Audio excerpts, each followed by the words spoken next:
Hey, my name's Eric, and I don't do my best work in bright lights. So let's turn this off. I suppose technically somebody might be able to see my work computer and stuff on the screen, my day job computer. That's all proprietary, so I just shut that. And then the final piece to be ready to do this stream. Let's turn on my mood light.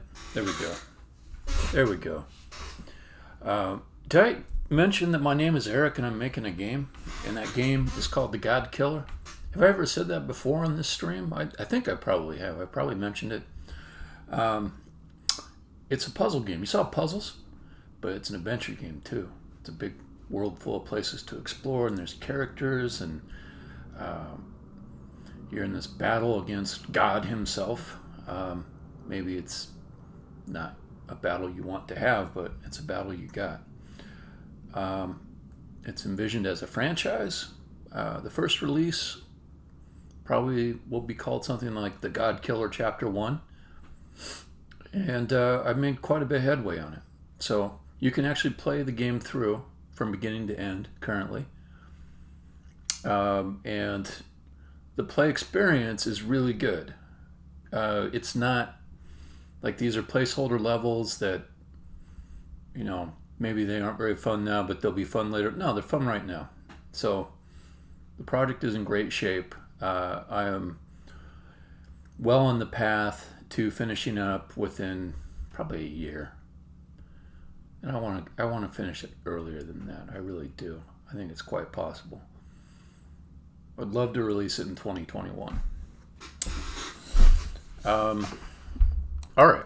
So what I like to do on these streams right at the beginning is demo recent progress made. Let's do that.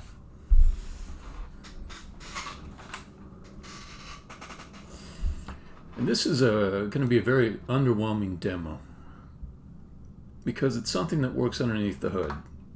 So on your computer, whether it be Windows or Mac, and it's probably the same with Linux too,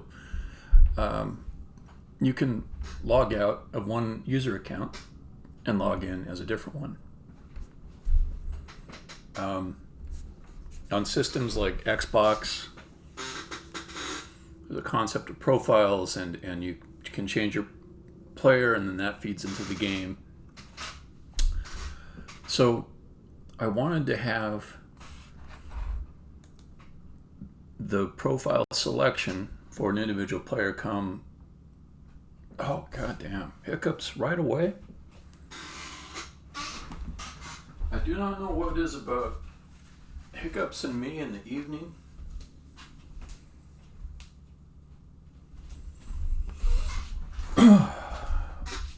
But they come in like clockwork. So let me see if I can.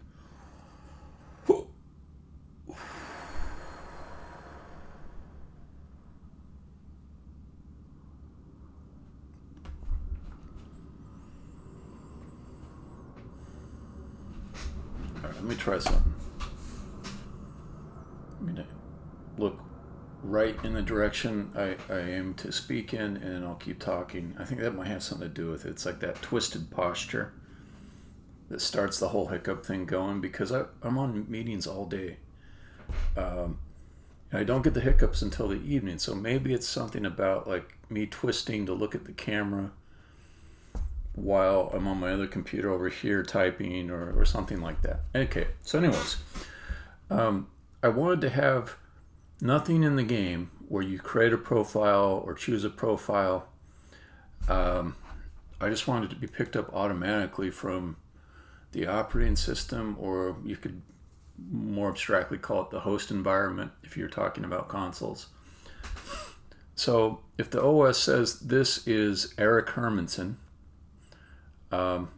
then it will pull up the saved games and settings for Eric Hermanson. Okay, now here's what I mean by it not being a very good feature to demo. It worked. Just now it worked. So the settings are looked up according to the logged in user, Eric Hermanson, and so are the saved games. And they're all working, but just kind of like they did before. So it's not very impressive. I can look underneath the hood and I can see that it is actually loading it by the profile. I also wrote some migration code that would say for the old way of storing in a default profile, it'll move it off to a user-specific profile. Yeah, I really do think that's it. The twisting to look at the camera seems to start the hiccups. I think I just figured it out. Wow. Okay. So that works. The other thing I did, I noticed for the first time yesterday that this sort of translucent color that I had behind the setting screen, it was not great when I go to the restore screen first and then bring up settings. Like, it was really hard to read it. So I made this more opaque panel here. I changed the color a bit.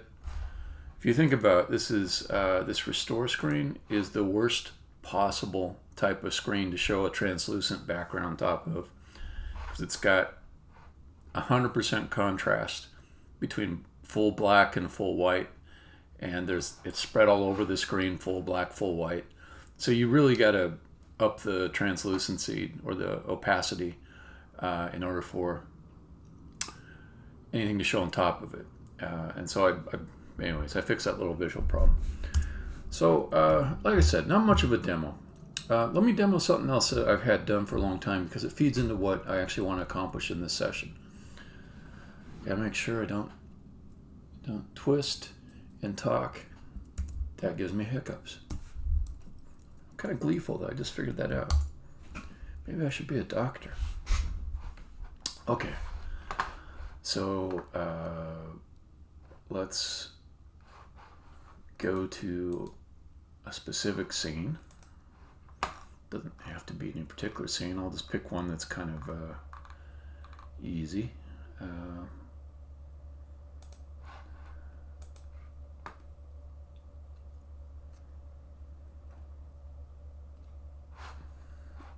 Okay.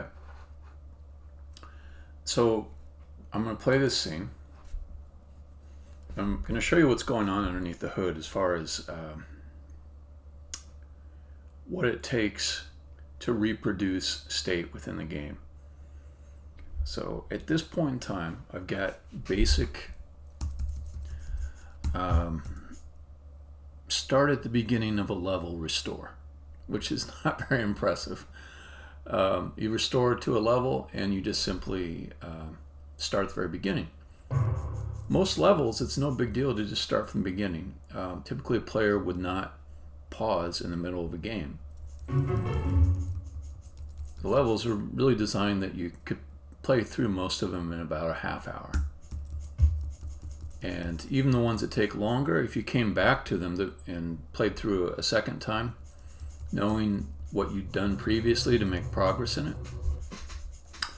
your own knowledge that's in your head is more of a thing to restore from than the actual state within the level. So if you figured out most of how to solve this puzzle, you just do the same steps again, and it wouldn't take you that long. So mid-game restore is not that important.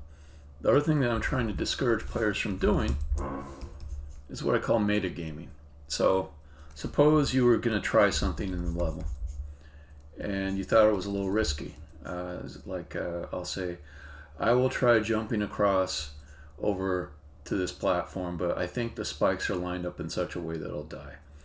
Well, if you're a metagamer, what you might do in preparation for that is you go out of the game and there'd be like a save button here. There are no save buttons here, by the way. None. That's by design. That's important to me. Okay? So there's no save game. So say you go ahead and just try it in this game. Well, you died, but it didn't restart the level. It just took you to the starting point. Everything about the game is designed such that you can just keep playing. Because I don't want people to metagame. It's not that fun to just like be futzing around with this and say, okay, I tried that thing, I died, let me restore to my last checkpoint. It takes you out of that immersive feel. You're off fiddling around with dialogues and stuff, and No, I would really much rather that people not made a game and just play the game. And if you mess up, you can keep going. All these levels are designed such that you don't have to restart. If one of the playtesters says, I think I put the game into an insolvable state, I file that as a bug and I fix it. There are things too that will reset when you die. So these axles, for example, if I kill myself on the spikes, the axle does go back to its initial position because that allows you to make sure that you can't get the axles put in some sort of stuck position. I also created a few game elements that let you reset other parts of the puzzle too. So like these blocks, like say you get that O block someplace where you just can't reach it.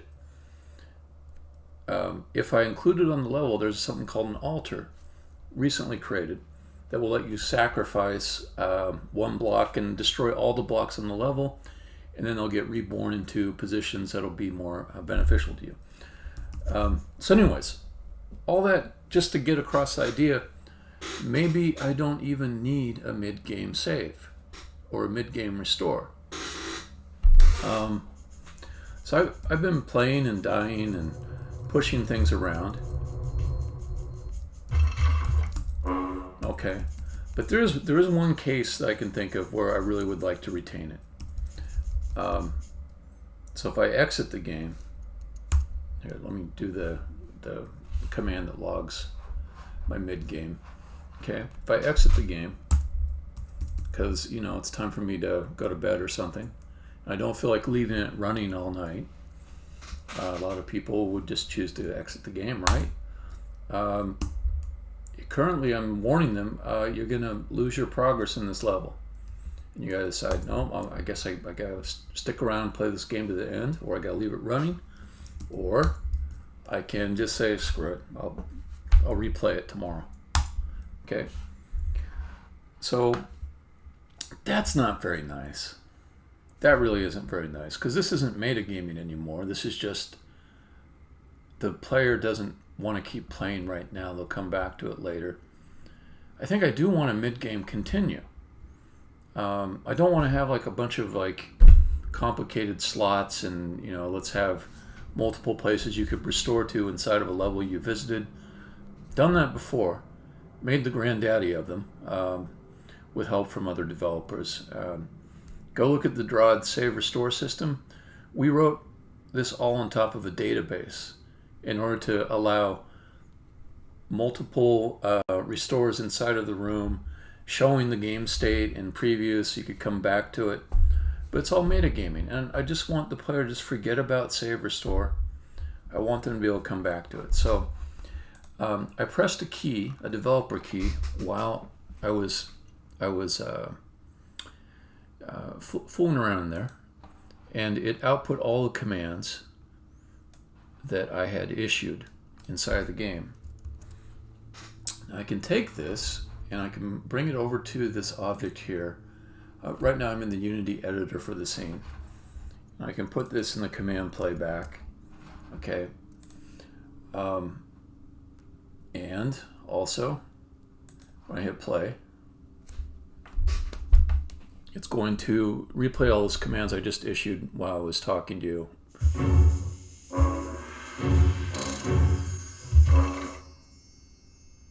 And that was fun to look at. And it was pretty fast. But if you're going to do a continue, do you want to see all that stuff happening to come back to where you're at? I mean, it is nice. Well, first off, let's celebrate this little interesting bit of architecture. Because this game is deterministic and everything updates in response to the commands you issue and the timing doesn't matter, it's entirely possible to just replay it all back and get to the same state you were at before. Okay. But if you just left the game and you want to come back, as cool as that effect is of just going showing all those moves, it's a little unexpected if all you're trying to do is just get back into the game that you were playing yesterday. Yeah. So what I'm going to do in this session is see if I can make a mode where it plays back the commands faster, and I've already got a little bit of code in place for that. And also to have the playback be shown while... Yeah, you know what? I'm getting ahead of myself. Let's do the first thing first.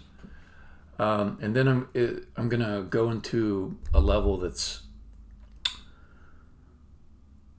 really long, or I should say I could just pick any level and just generate thousands of commands in it. So I can simulate a worst case scenario. And then I want to see how fast it plays all those commands back to get into state.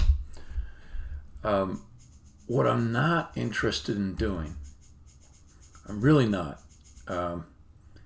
is finding some way to serialize the entire state of the scene and deserialize it as a save restore. Because that would be something like all of the dynamic transforms in the scene. What are their positions? What are their rotations? What are their scales? Save them all, serialize them, and then deserialize them once the scene loads. And then beyond that, there's even further state variables in all the subsystems, like, you know, what audio is playing, how were the path mapping structures set up, and things like that. I would have so much work ahead of me that I would just say, nah, not going to do it. So I'm much more interested in just making a replay restore. And if I can't get it to work practically, which I'm going to figure out today, I'll just say there is no mid-game restore. You guys start from the beginning. Sorry. And like I said, it's not a terrible thing to start from the beginning of any of these levels. There's maybe like 4 of them that you would be irritated with. The rest are real easy. So to start from the beginning, you know, it's not that big a deal. This is actually one where it would be maybe a little bit of a pain to redo it, because there is a fair amount of busy work in it. So, okay. Let's first generate a much longer playback. So I'll go ahead and just solve the puzzle. That's probably a good way to generate a lot of moves. Okay, so I need to get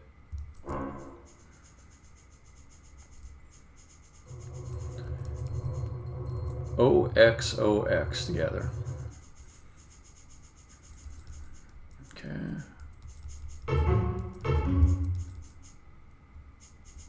So let's put it up in northeast corner.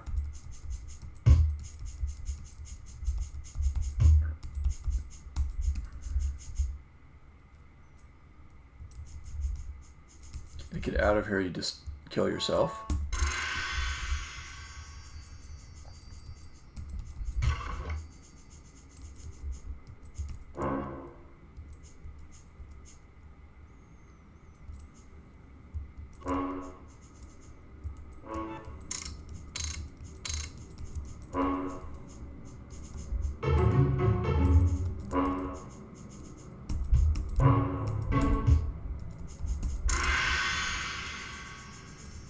Actually, this level seems a lot less hard than I remembered it.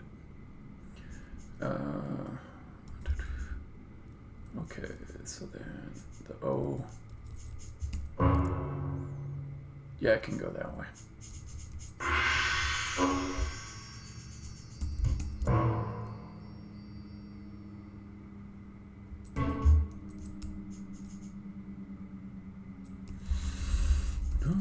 Whenever I'm thinking, I'm just gonna kind of jiggle back and forth because that'll generate a lot more extra moves. Okay, if I get the O up north, that's not gonna help me. I think I screwed this one up actually. So, well, no, I can go around this way. Okay, then I just gotta come up out of here. You can push blocks through rails, but you can't go through the rails yourself.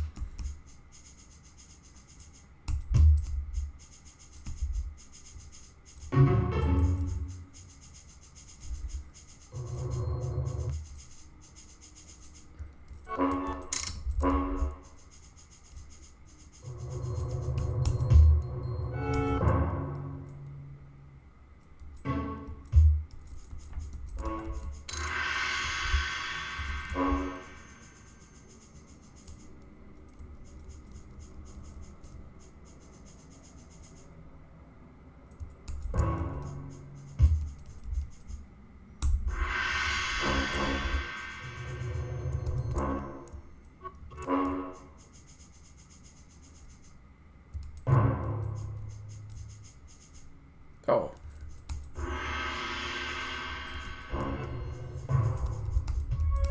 Okay, that solves that.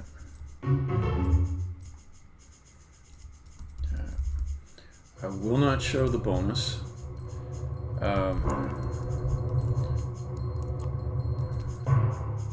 There's a bonus solution. It's you go and get a present, but I'm not going to show that. Because if somebody else plays this later, I want them to have that extra challenge and not have it be spoiled by this. To some extent, I spoiled the main puzzle, but what you'll find out is that the real challenge on these levels is always going to be getting the present.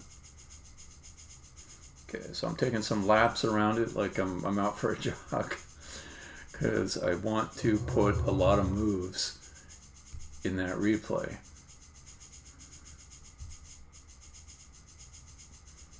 I guess I can vary my route so it's more fun to look at.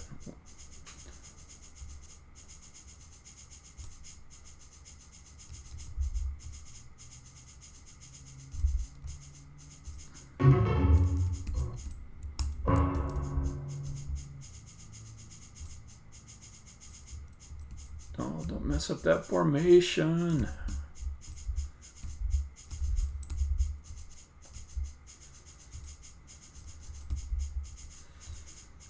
Okay. And let's say that if this restores correctly, I will be placed at the foot of that.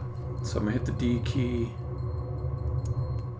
and just logged a whole bunch of commands. I think that's actually redundant because I wrote some code that would play commands back to automatically when, not play commands back, but log commands automatically when you exit the game. So yeah, this one was from me pressing the D key. This one was from exiting the game. Okay.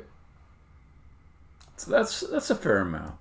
That's a fair amount. I think I have seen more, but this is not bad. Okay, so let's just try that out without making any changes to go faster. We'll just do it at normal replay speed.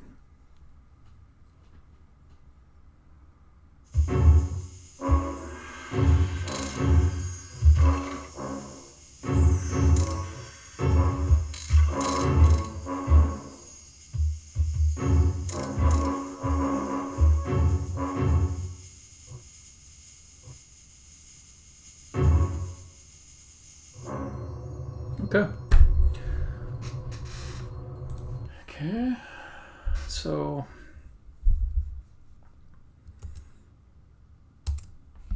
there is existing code that should help me with this. I'm going to go to Effects,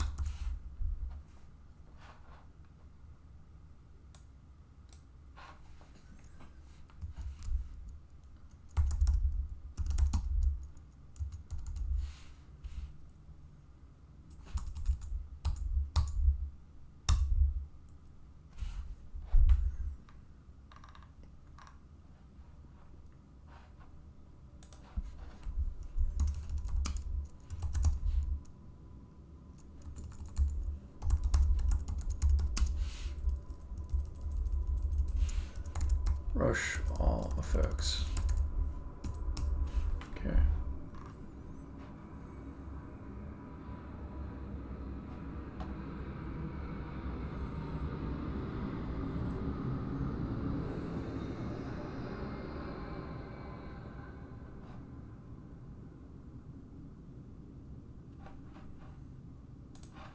let's say effect, step no.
I guess I'll take out some of these parentheses that it's trying to teach me are not needed. They're saying if you didn't have this parenthesis, the logic would be exactly the same. So it's teaching me a little bit about order of evaluation.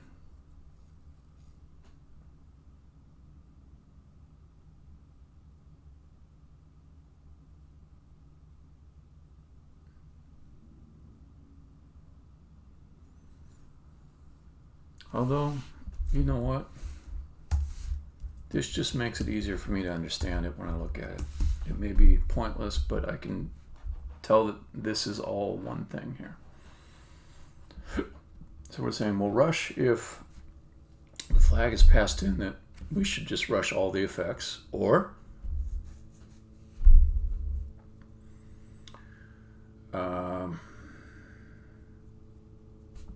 this other logic that was here, which is the individual effect was rushed, or we are behind schedule with getting effects on this particular transform all performed. I guess that's what this means. Actually, this might be a little bit better if I just, for reading it, if I pull this out like that.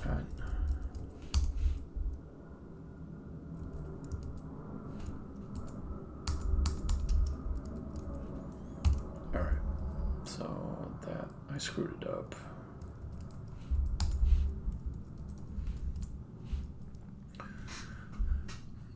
Okay, so this is, we should rush if all effects are rushed, this individual effect has been set as rushed, or we're behind schedule.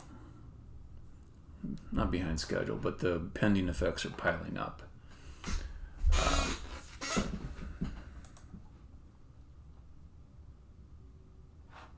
Then what is it?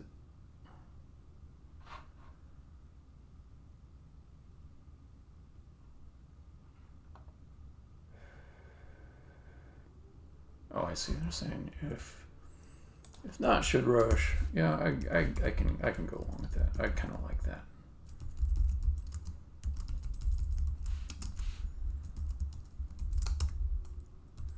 This should be return effect reform. Okay. Otherwise, bam, like a so. All right. So that puts the infrastructure in place. Now I got to look at what calls effects perform. Easy way to do that, just go ahead and build it. And there will be some syntax errors.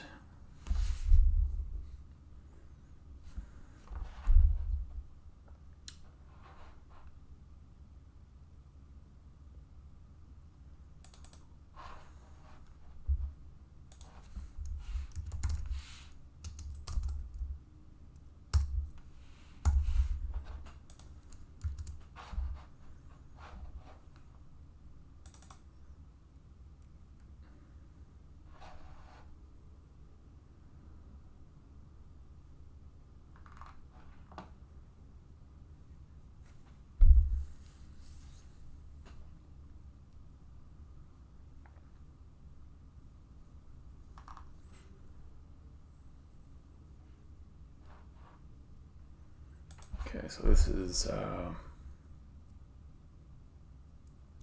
it's going to be false. Okay.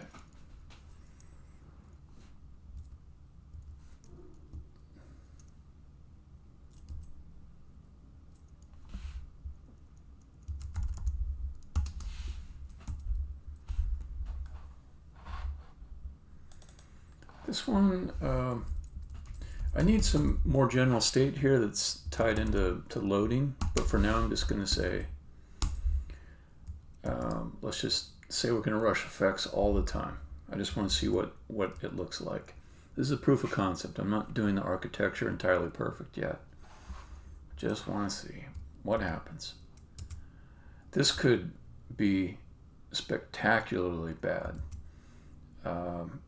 I've got everything saved. This could crash Unity. Definitely could. Although that's not saying much. Anything could crash Unity. Breathing on the screen might crash Unity. Okay.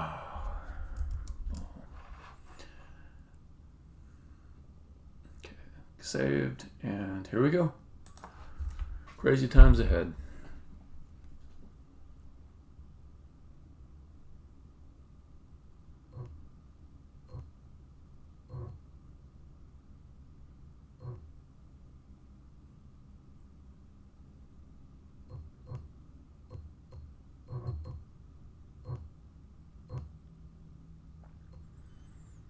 Okay, this just does not speed it up much, but that's okay.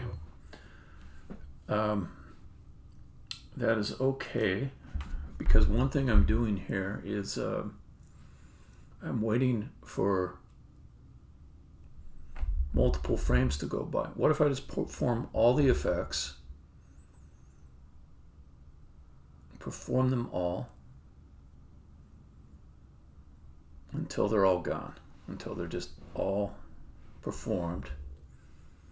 And then also I won't wait for another frame to issue the next command. Okay. I was happy that there weren't any glitches on the screen, so that was a nice test right there. Okay, I'm gonna be right back. I gotta go pee. Be right back.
Okay.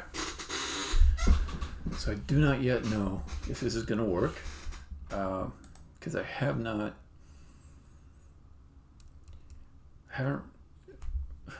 put this all in one frame, one synchronous thing. So that's the next thing to try out.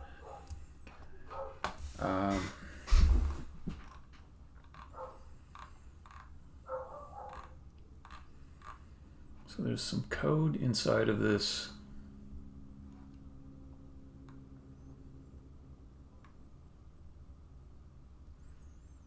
Main object.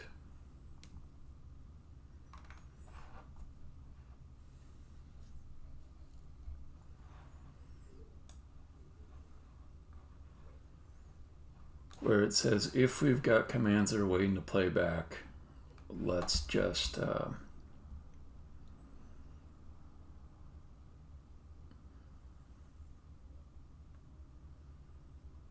let's take the command from the list of commands that are still available to play back and put that in there. But this is running in the update loop. And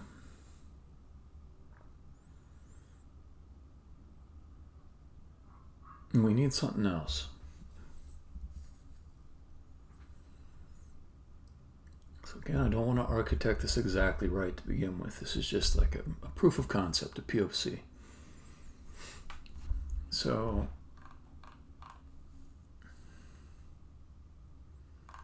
what's the best way to put this in?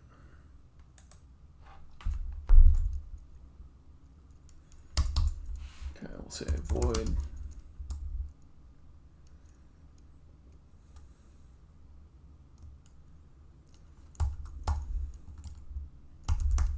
play all commands.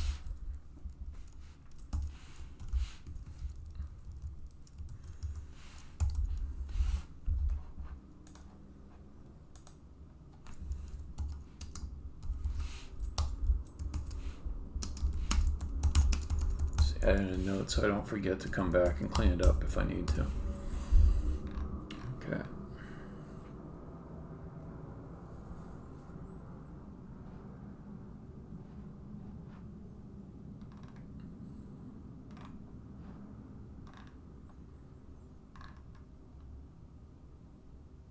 Okay, this is kind of horrible. I would never normally do this.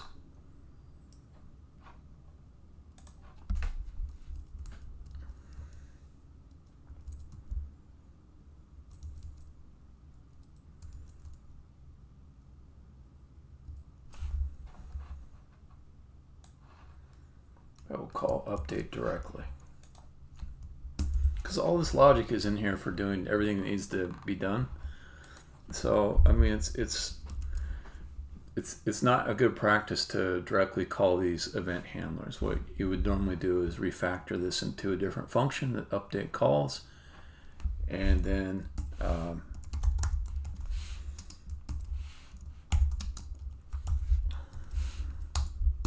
update and whatever else you want, call that function. But again, I'm not re-architecting yet. Just say update. Okay.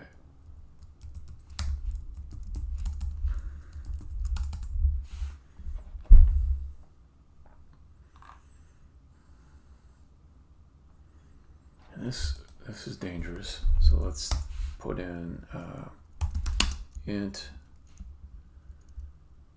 infinite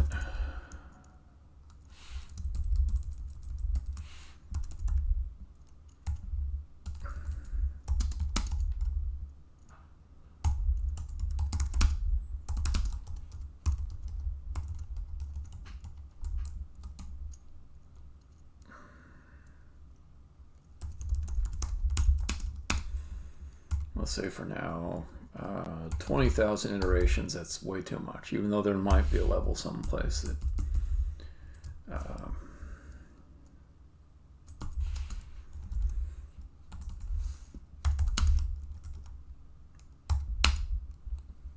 maybe does have 20,000 commands. So I'm just starting it out as a number. I don't want to get a Unity crash just because I forgot something. And infinite loops, so they will crash Unity. And there's some convoluted way to attach the debugger to it and get it to exit, but for the most part, an infinite loop will be a force quit, and I hate force quitting. It ends up corrupting data and stuff like that. Okay, so while command player has more and blah blah blah plus I less than infinite loop threshold, go ahead and update. Okay, so then where is it loading the board? And start. Okay, so let all that stuff happen.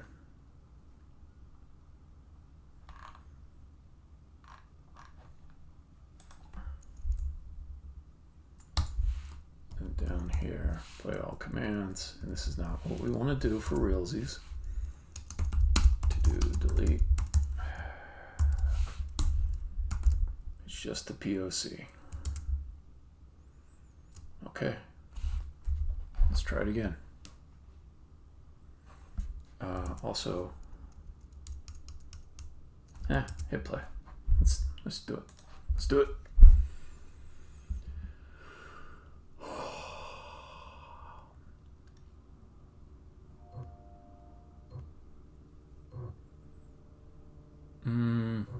Something's off.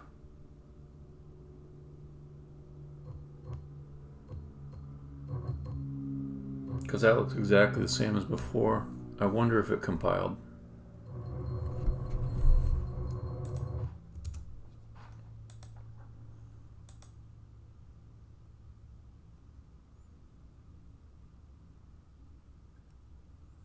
It did compile.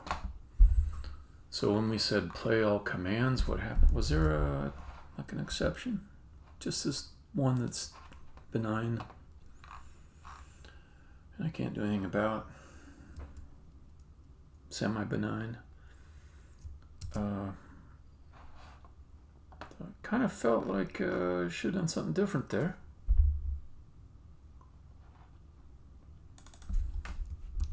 I'm guessing that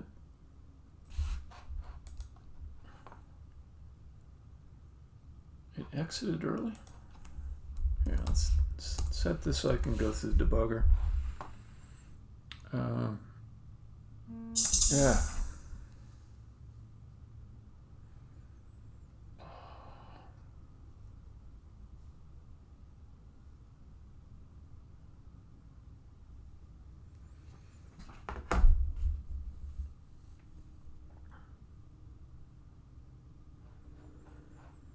Maybe the command player isn't loaded yet. Let me look up here.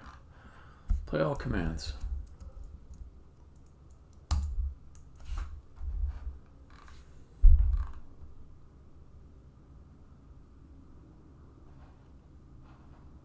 No, it should be loaded. Is there a return that's like...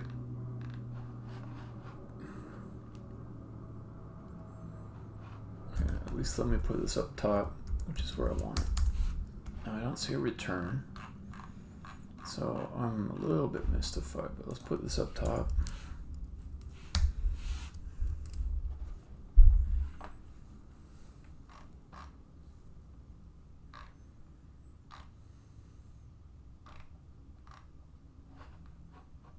Okay, then we're debugging.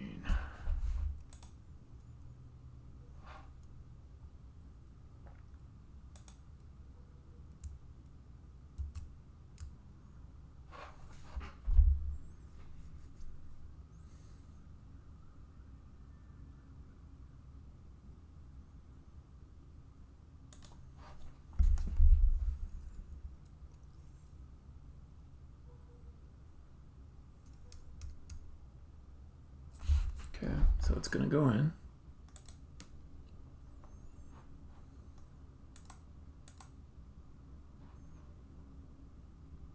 Command player, does it have more?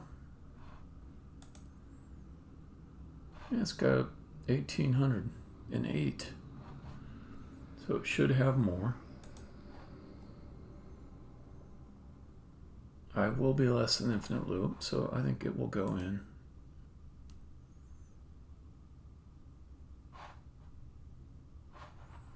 Yeah.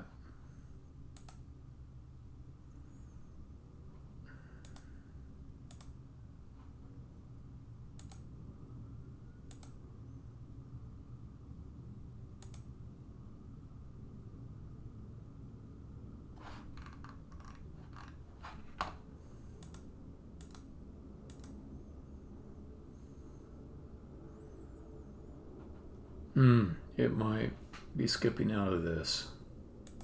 That's it. So it's coming back. It's coming back, and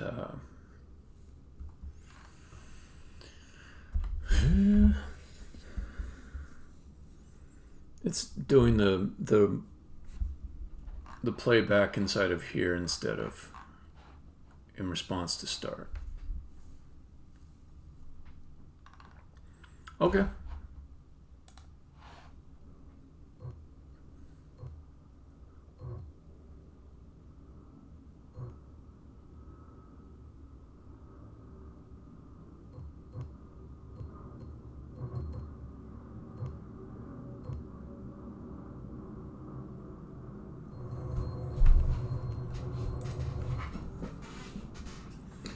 So I noticed the bolts.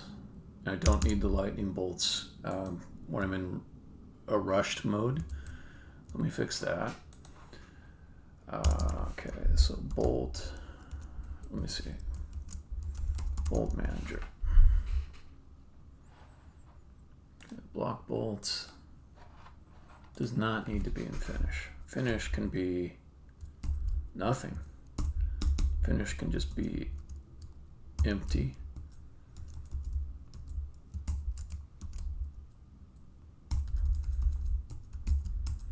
This is just a purely ephemeral effect. It's just on the screen for a little bit. It doesn't have to persist. Okay, then the other one was alter bolt effect.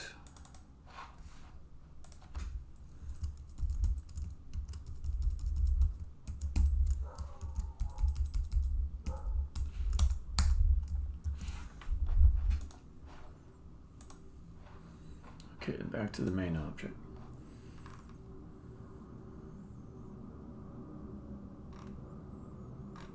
Let's just make a version of this that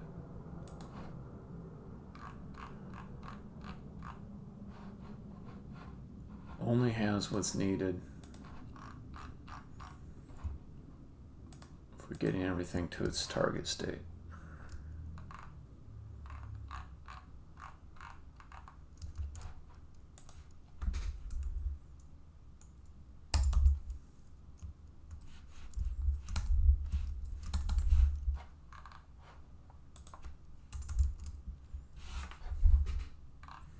I can take a lot of stuff out of here too.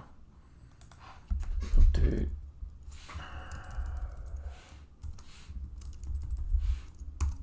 For replay. Or let's do update rushed. Okay, don't ever need that.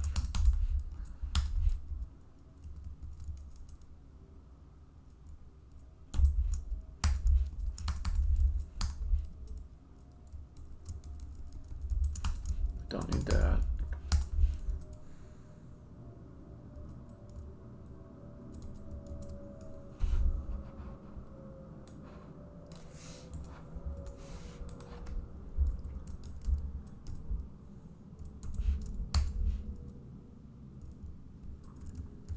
Might as well put this up here. No, that's wrong.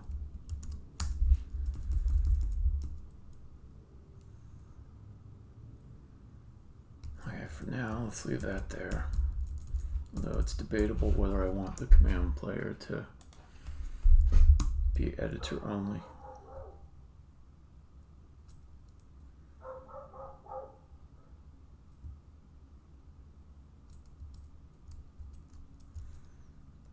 This should only be called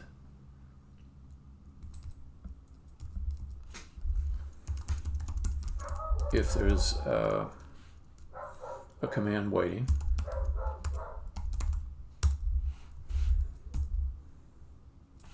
And we'll say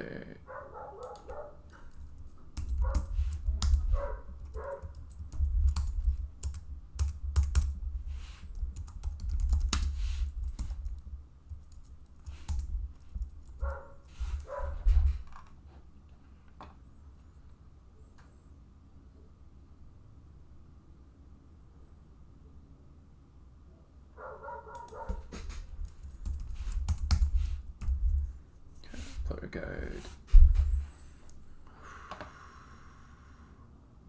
Don't need to mess with the player guide.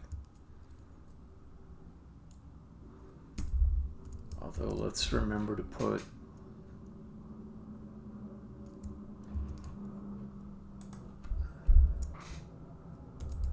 this at the end.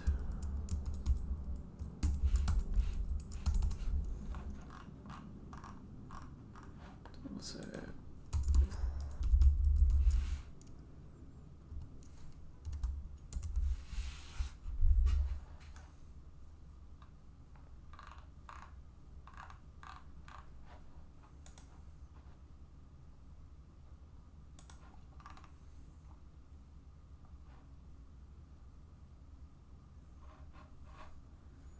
okay.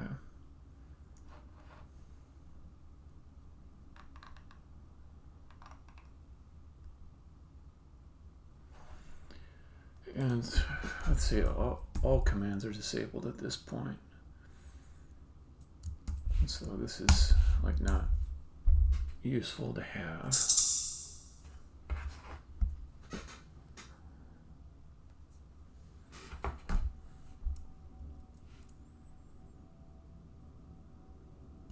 Don't need this. Speech. Speech is tricky.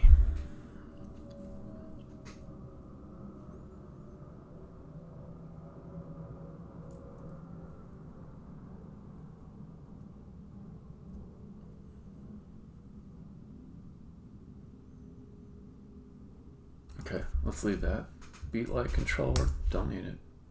Player guide, don't need it. Grid flash, don't need it. Do not need this, but we will put that down at the bottom.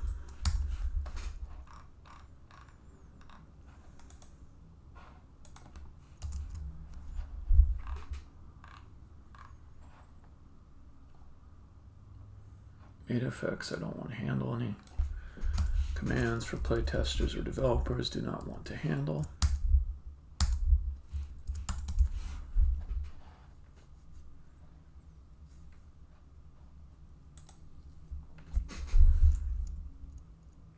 Okay. Play all commands.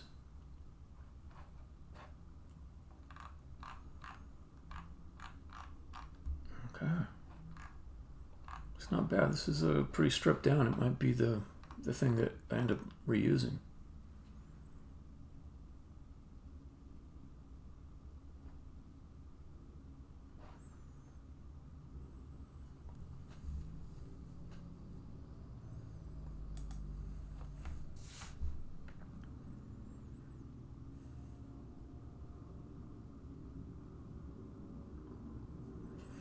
Okay.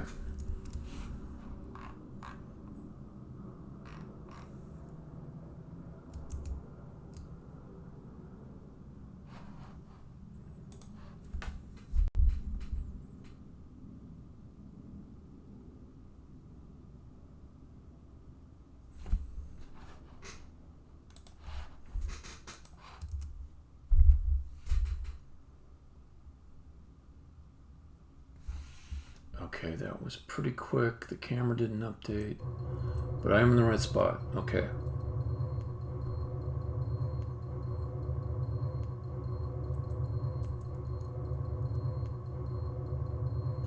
So I might need to do something like just move the camera in a rushed way to where it needs to go instead of current logic, but that was fast.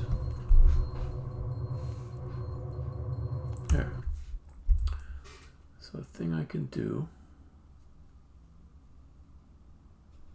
No, I don't want to restore. That'll load a different copy of the level. Let's take that out. Okay.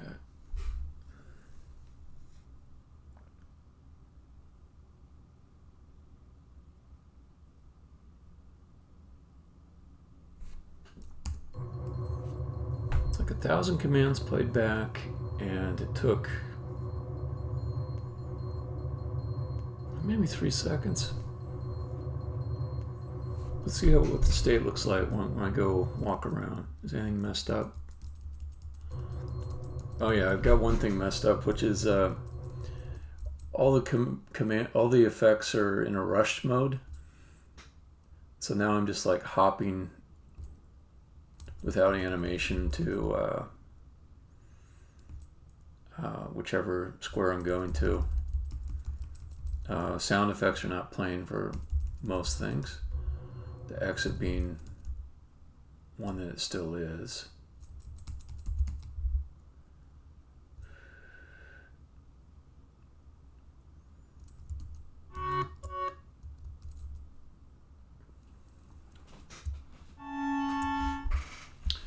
It's actually a good way to test the effects to see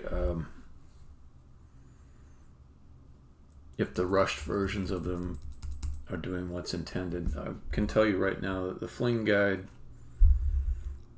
It's playing sound effects. That's not from the effects though.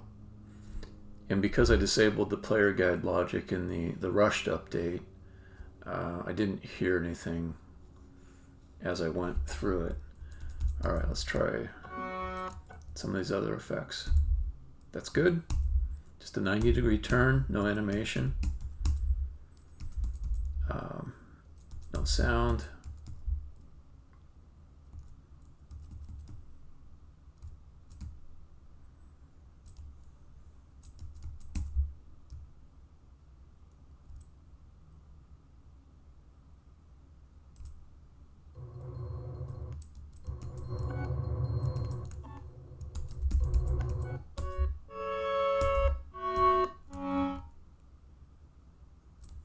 Okay.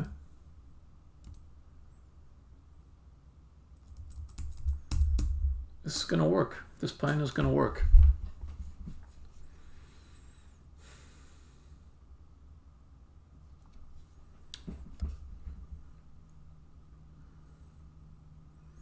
So I'm setting my session goal right now. Now that I've seen the proof of concept get proved. Proven? Get proven? Get proved? Yeah, never mind my weird grammar. Now that I've seen it work, my session goal is going to be, let's get mid-game continue working. Where you can exit the game from the middle of the level and you can come back to it and play all the commands back. Now that's going to take a fair amount of plumbing work. It's a worthy goal for an evening. I think I can do it.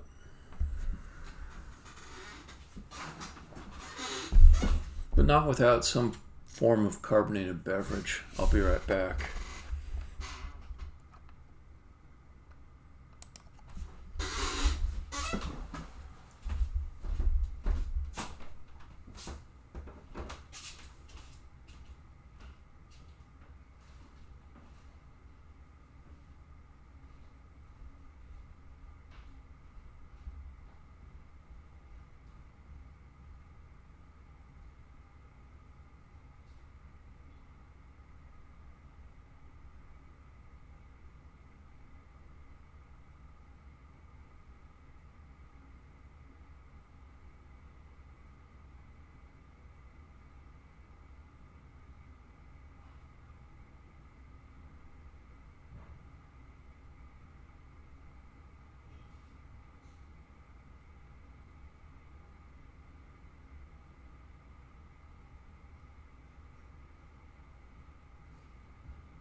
All right.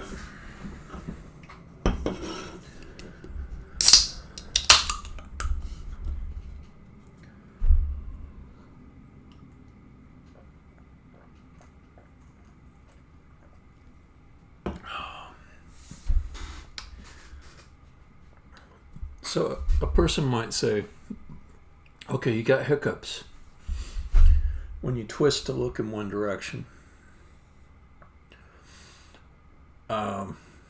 Why don't you just put your camera right in front of you so you can look straight ahead while you're working and you're oriented in the same way you're typing? Then you wouldn't get hiccups and you'd be looking at the camera all the time. But here's the clever thing about how the camera's situated now. The chat screen that I see is to my left on another computer, and the camera's over there too. And it actually communicates pretty reasonably when I'm paying attention to chat versus just working on my work. So if somebody writes a chat, you'll see me look over in my view where the chat window is, which is off to the side.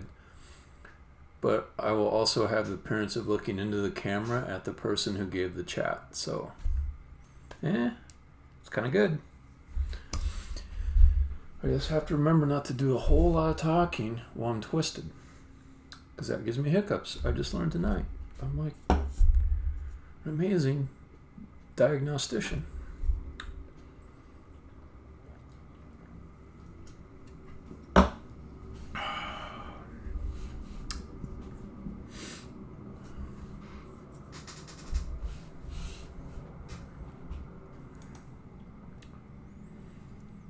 All right.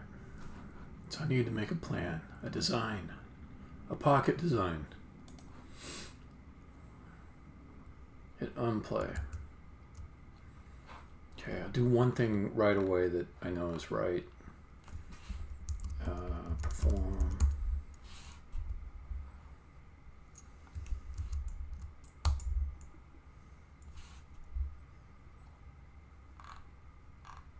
Okay, that's the rushed one.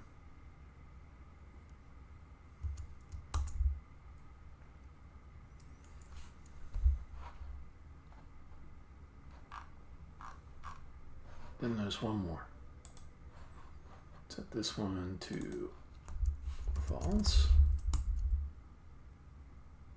No, that's still rushed. Dang it.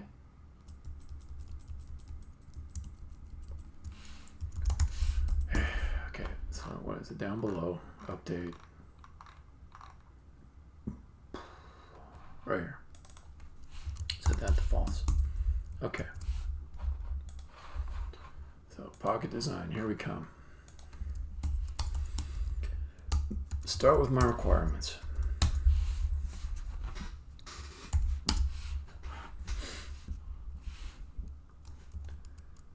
User, not the user, player. Player can exit in middle of game. Exit app in middle of level. Restart app and continue from middle of level. I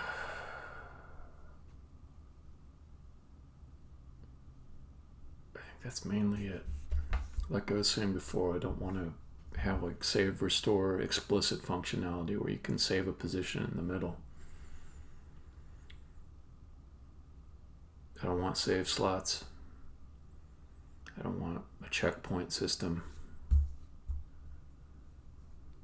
You can continue from where you left off, or you can, if you want, pick another level to go to. But if you pick another level to go to, you're just going to restore to the start of that level.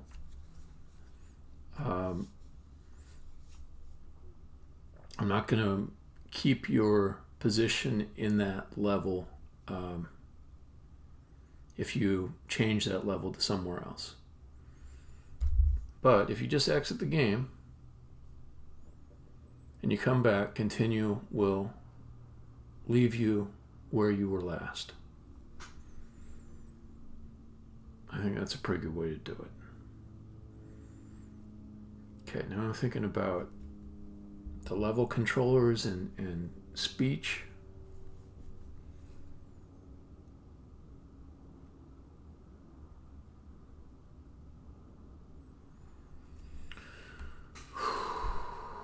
That's tricky.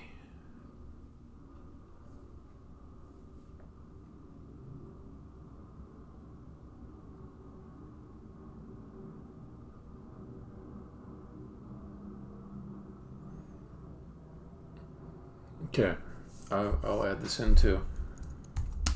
I figured out a way to do it in my head. Level controllers.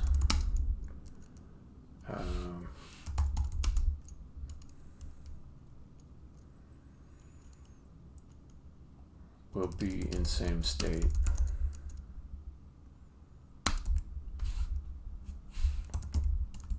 After restoring from middle of level.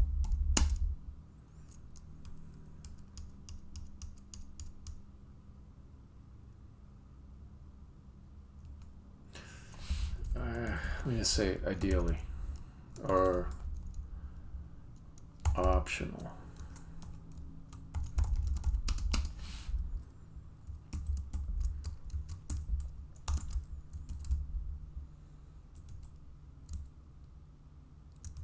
Okay. So then let's come up with at least one solution for this.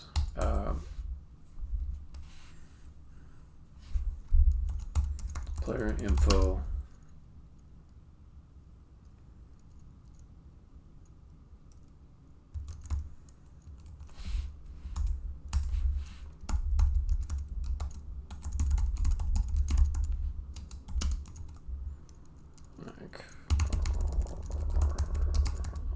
Like that.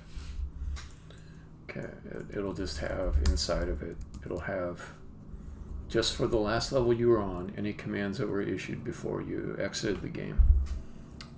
And that should be fine. Because we're talking maybe 10,000 bytes. That's 10K. That's nothing. That's no big deal. Okay. Okay, so then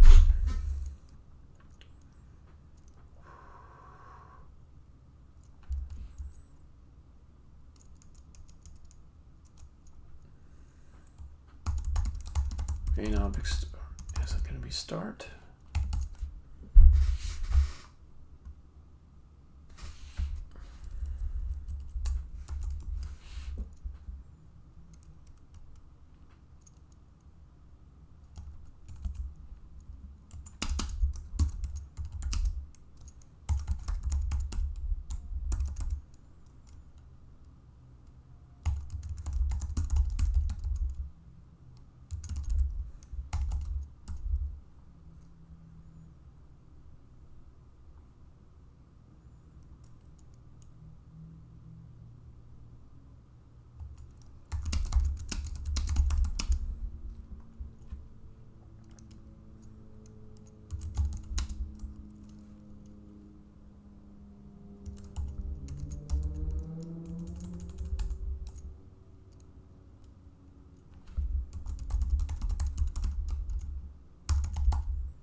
So I have already code that fades the screen to and from black.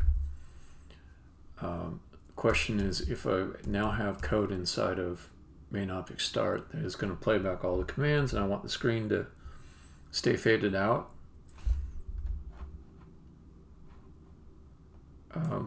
can I have the code in here control it? And if so, I'm sure I can, but then what's the mechanism? Like what functions get called in different places and stuff like that. Faded out. So it's not quite fade to black, it's fade to black with the level title over the top.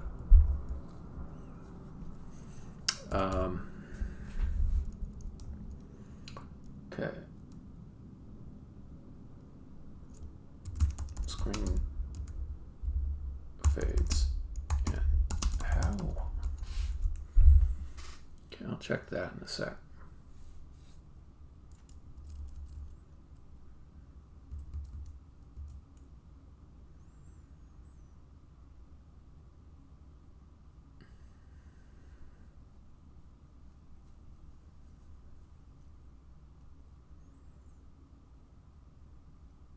Okay, I think I got the level controller thing.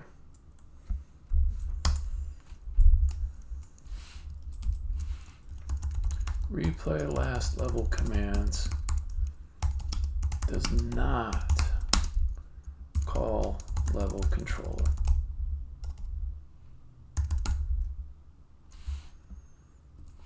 For board updates.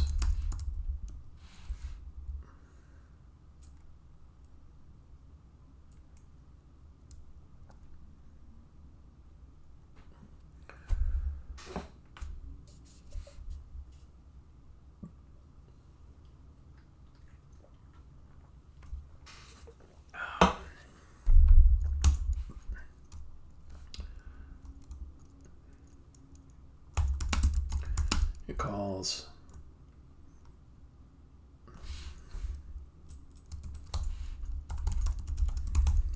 player info last level controller state equals, wow, this is like double serialized. Or, you know, it could just be a string. That's right. We don't have to do real serialization. Equals arbitrary string. Okay. And whatever the format of it, it's going to come from the level controller. Okay. Level controller.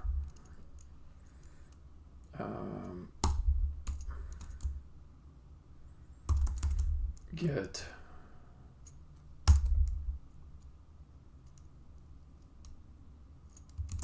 save game state, or yes sir, this is going to be an awesome one too. This is going to be mid-level save and restore, which was something I was afraid of before, but I'll get it done. And how's stuff going for you, Z?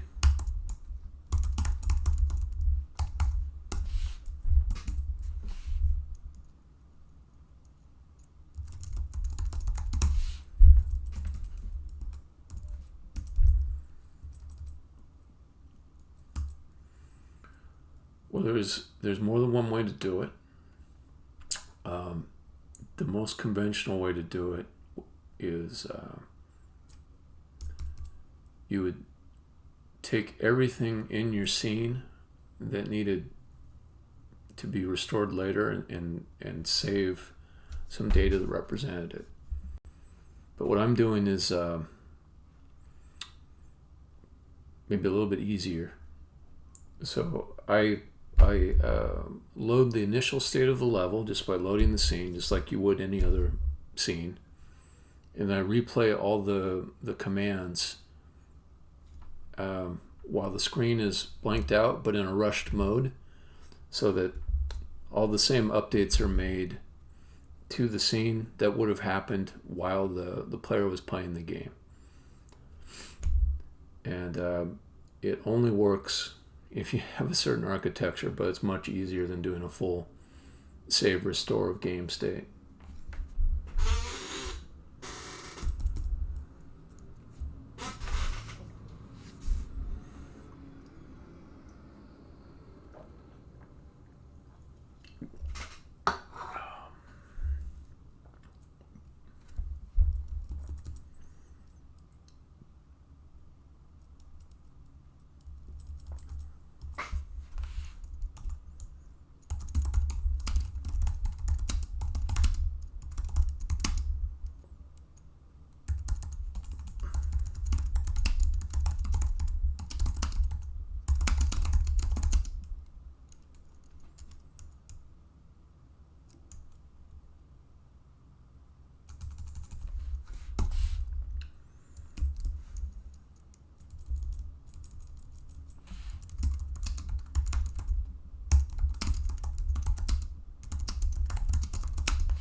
All right. It calls level controller restore game state instead.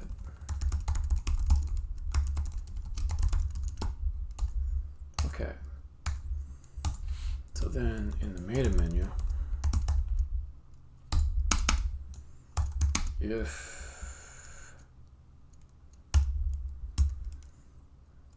exiting the game, or I should say, there's already a function for this. So let me just check what it is called.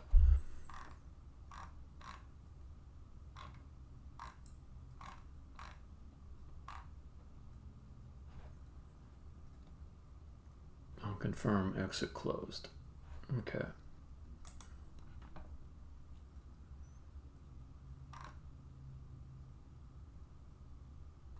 Okay.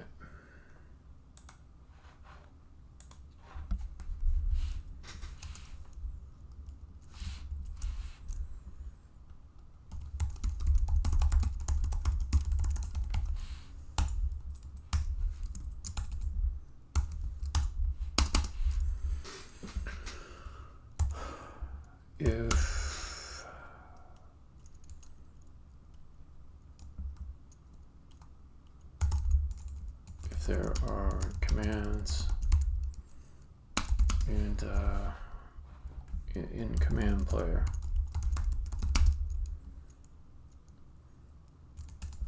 call player info. Let's see if there are commands in command player.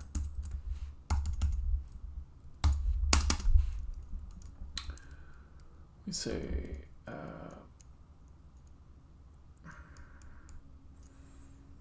get level commands. Okay, get commands in notation format. And level controller restore game state.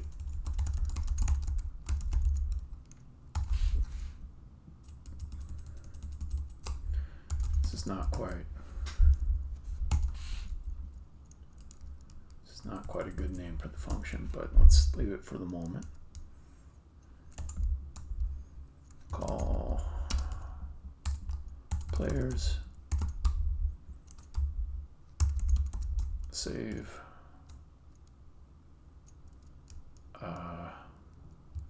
last level state, passing commands, and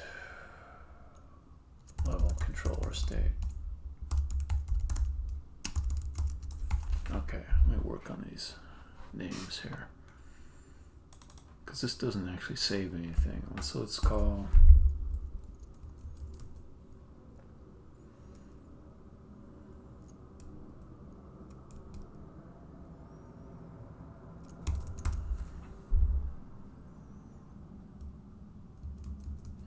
get restorable state, or get save state,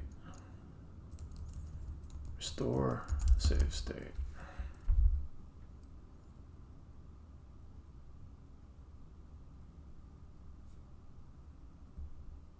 Yeah, I think that'll do it.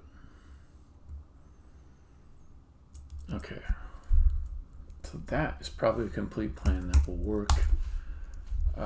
Number 2, same as number 1, but just play back commands with level controller.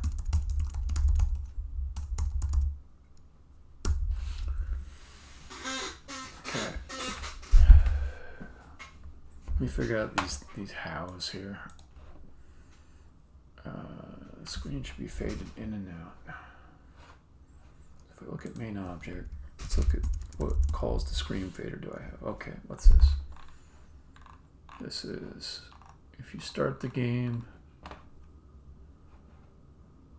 Okay, there is already something here. Set the title text, and then it would fade from black. But what I can do is play all the commands here. The only thing is, if I play them in start, it's probably not going to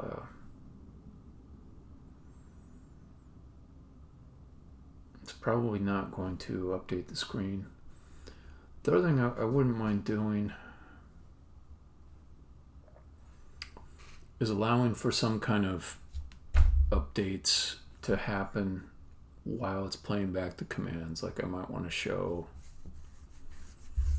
a progress bar of some sort, like, you know, it's playing back all the commands.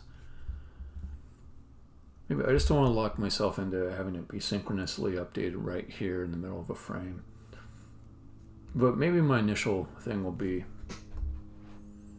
we'll just set the title text and set some kind of state variable that says we're not ready to play yet. We have to play all the commands.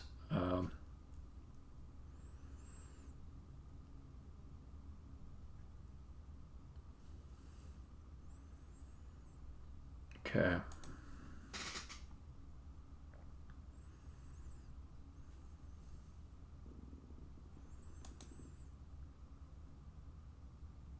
Okay. Boy, there's a lot to do. I hope I can do it all tonight. I did say I wanted to do it. Okay. Screen fades in exactly how it already does. I don't need that code. Or actually I should say,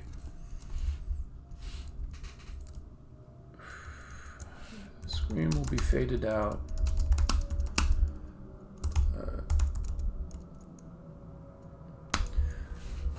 It's a good question. So I just did a test and I made a really long set of commands. It was 1800 and it took 3 seconds as far as I could tell to play them all back. So it seems like it's going to be a reasonable amount of time. It is possible on some of the levels where there are some levels where you literally might spend a few hours playing on it, and you would issue more than 2,000 commands. You might issue 10,000 commands. I'll have to test with those too. But if it is the case that you know, it's just so long to play them all back, then I could do something like I could show a progress bar, and then it might be like a minute, you know, to restore that game. But there's only like maybe 2 levels that could have that sort of problem. But yeah, that same exact question was on my mind at the beginning of this session. That's why I did the quick proof of concept to make sure it wasn't too slow.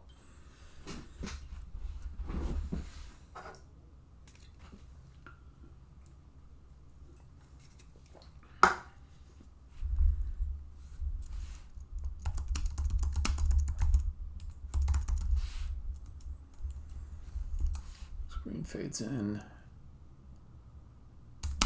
after all commands played back.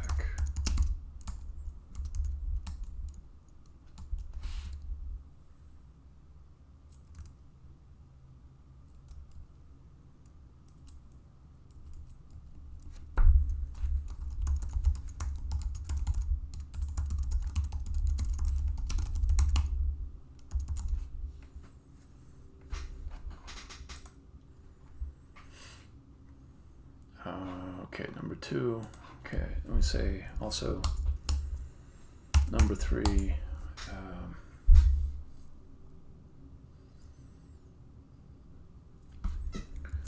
Same as number 1, but pass in number of commands to play back and replay last level commands.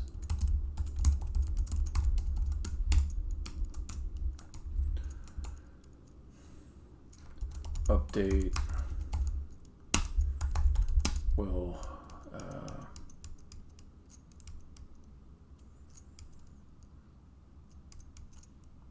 we'll call replay last level commands.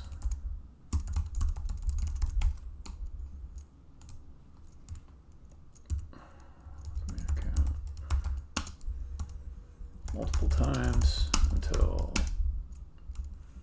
no more commands left, and then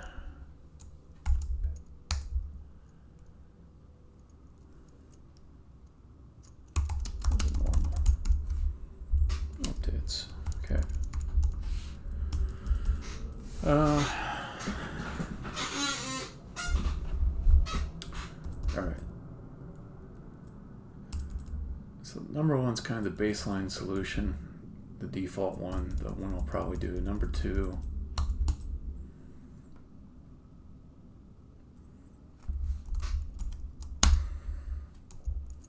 faster to code, no level specific, logic needed. So that's two benefits.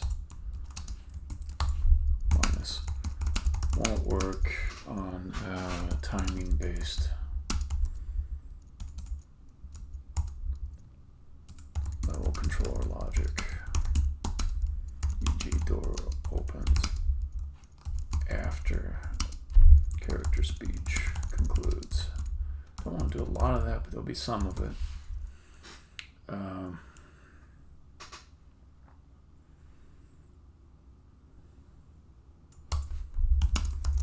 Debug point necessitates, let's see, some levels with timing logic marked as no mid-game restore.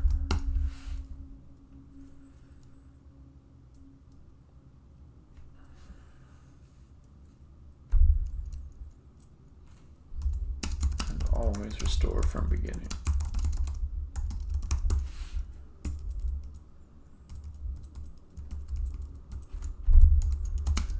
Lack of mid-game restore on some levels.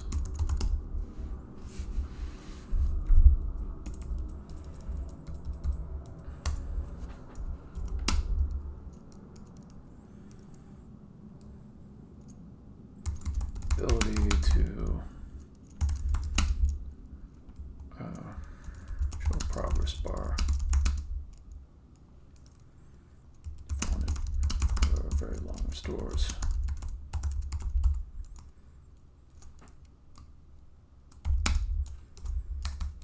Won't work to code. It slows down restore a little bit.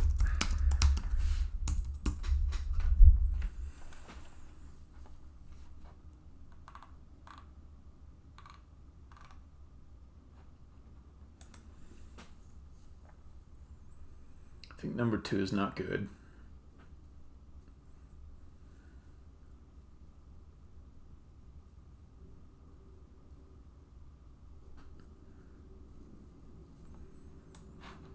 Okay.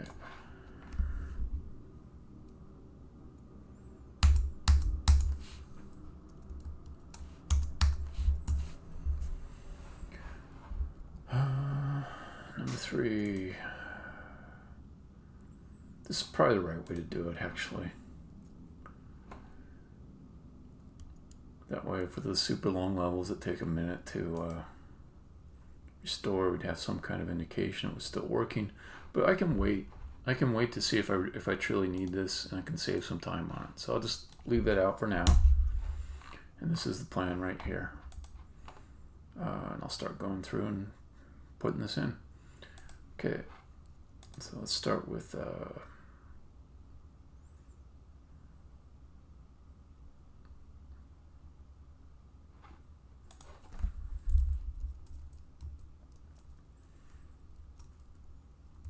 I think I also want this to be a little bit different.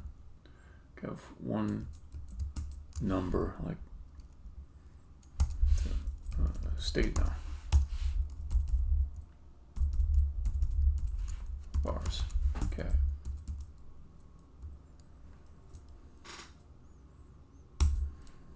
Alright, so something like that.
Path player info. So then also I need to do my level controller.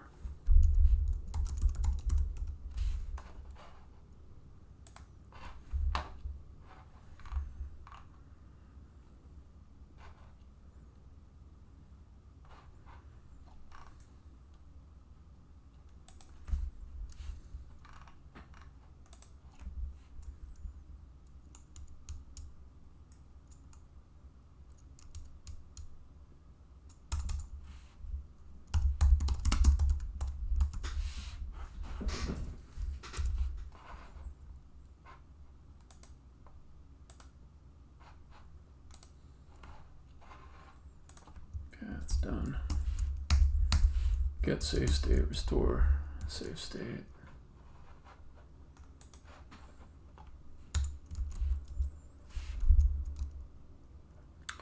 Let's see, get save state.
No, that's right. Okay, cool.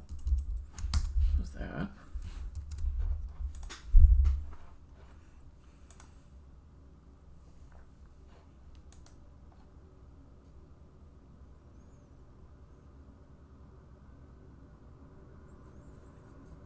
Okay.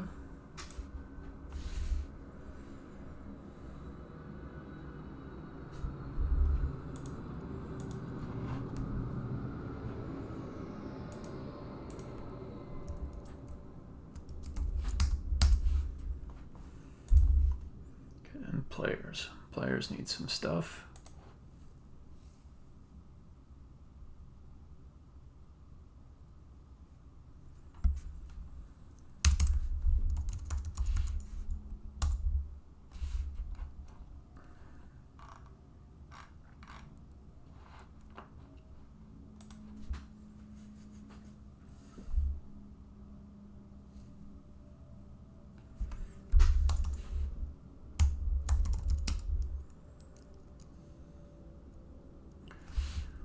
What's the right interface for this? The things I need players to do.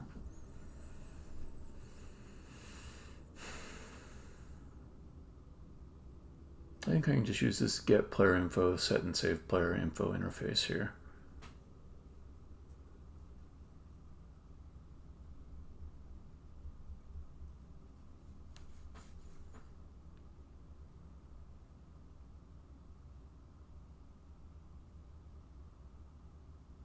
Okay. Also, let's make command player not be editor only.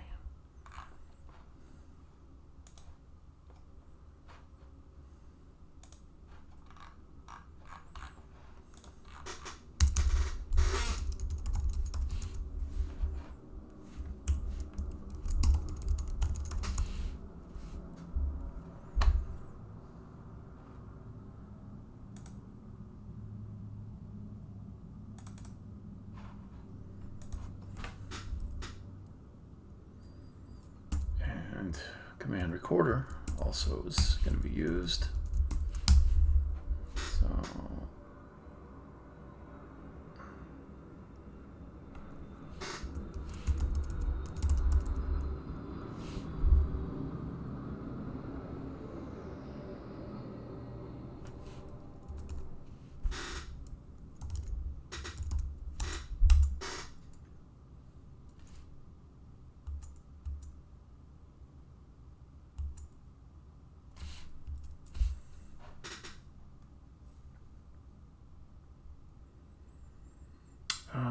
Although this should not really be here.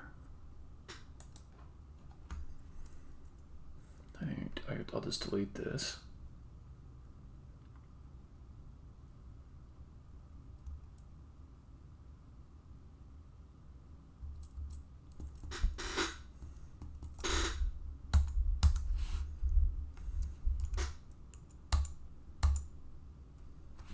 Let's see what I've got for the editor. If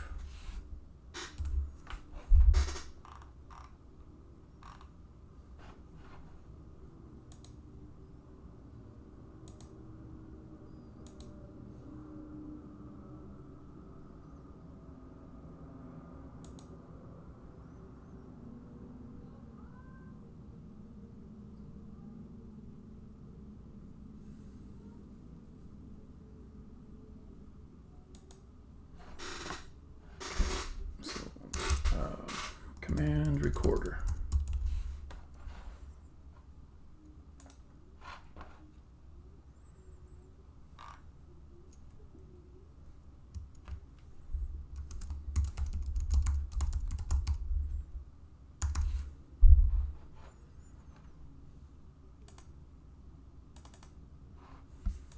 Okay.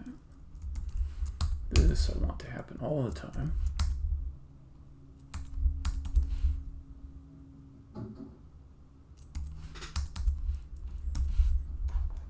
It is fairly complex, but I mean, you're looking at me making addition to years of work. So, like, there's no way that somebody looking at this, no matter how experienced of a developer they are, could just say, oh, I know what he's doing. This is years of work and adding to it. So let's do null propagation. That's a good idea.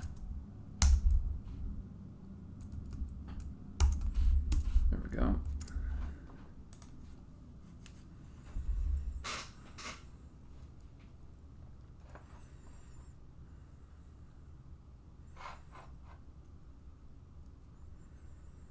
Okay. So let me go in the order that things actually happen. So in this use case, I mean, I put a whole bunch of stuff here, but it should actually be, let's start here on this onConfirm exit close. And this is not player, it's going to be recorder. Do this. So I'll do the save part first.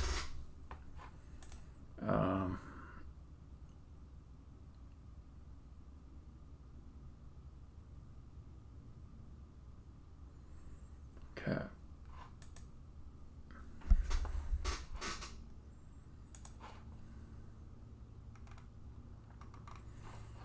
And I kind of want to refactor this or encapsulate it, so let's do void exit app.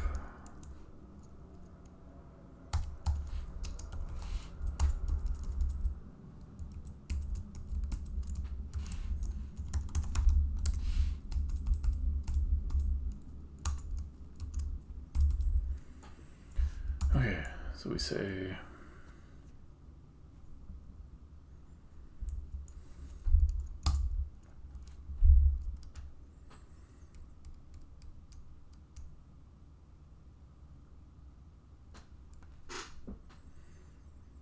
exit the app, go ahead and log the diagnostics,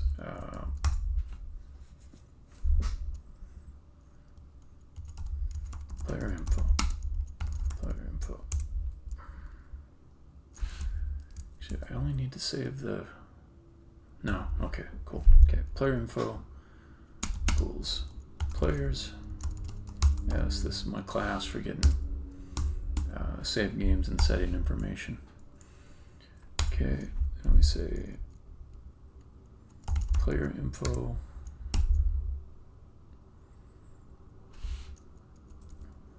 last level commands equals, and then I don't think I've got command recorder here. That's one problem. Let me see.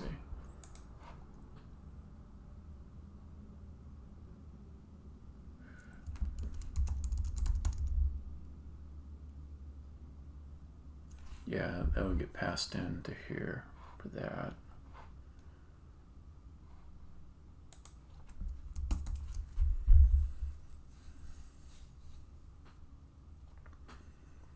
Okay. So how do I get the commands?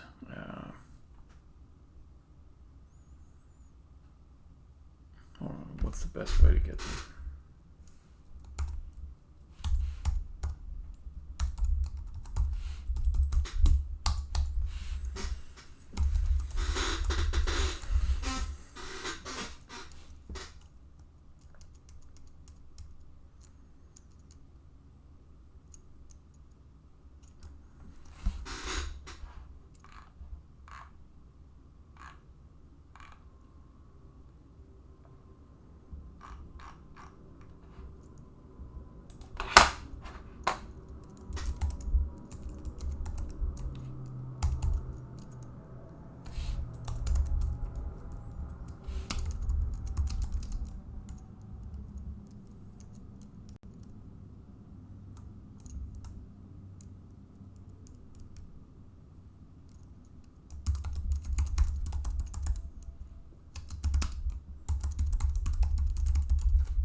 Well, not level commands, level controller.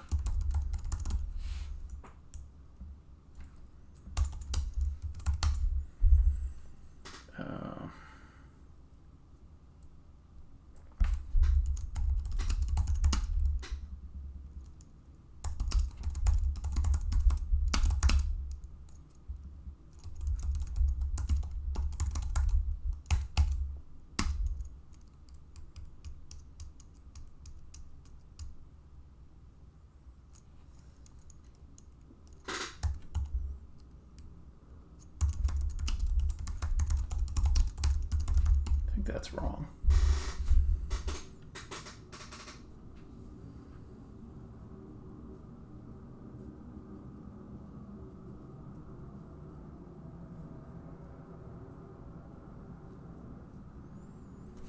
But it's good to put all the options in.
All right.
All right, I think number one's the way to go.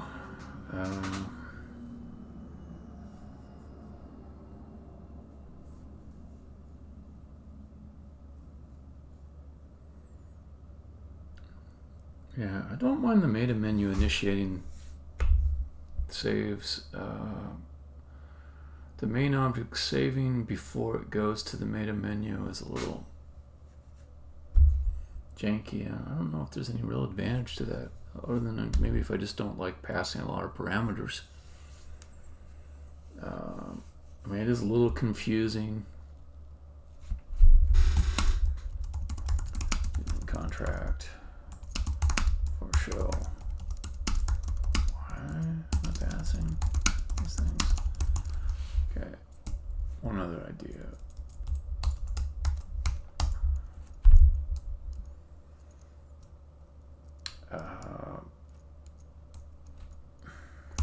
Meta menu.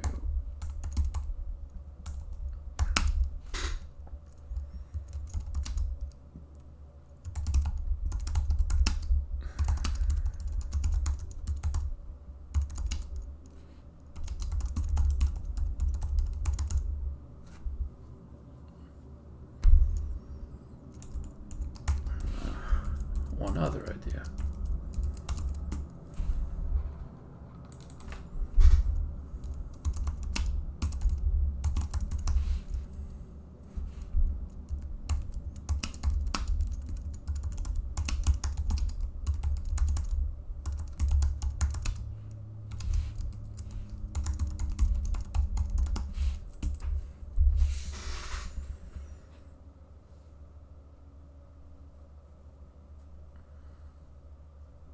It's number one. Number one. Yeah, it's just I don't like everything calling around different ways to singletons and stuff unless it's really necessary. I'd rather just say, okay, when we show the meta menu, let's give you the data that you may need if you've got to initiate a mid-level save, and you meta menu know when it's the right time to do that.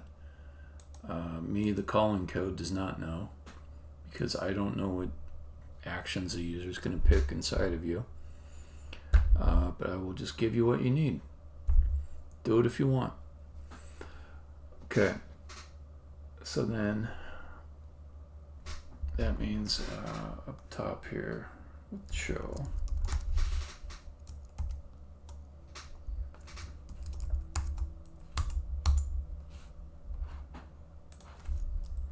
I already had a little bit of that happening already. I said, let's let the meta menu know as the level changed.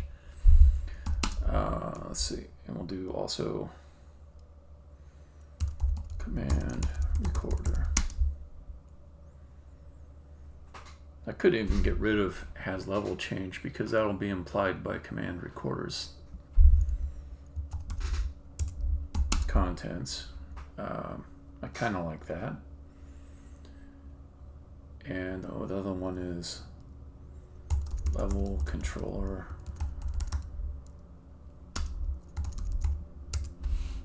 Okay.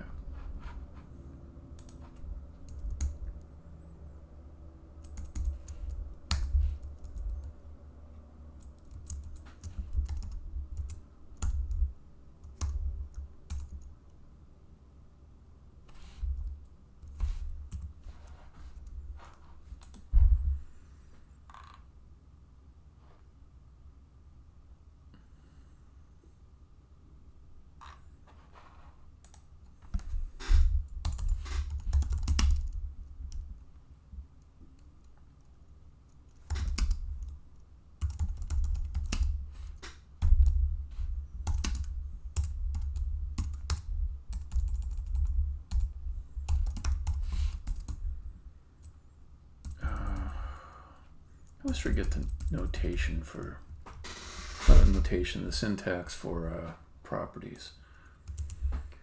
Just not used to writing them. Okay. C# property get set. How do you write those?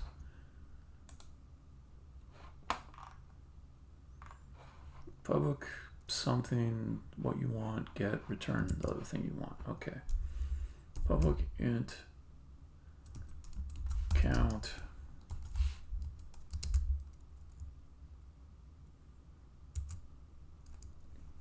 get commands count like that. You're gonna complain about something. What? Okay, show me the right way to do it. Okay, cool. Writer is always teaching me things. Okay, so then we go back to meta menu.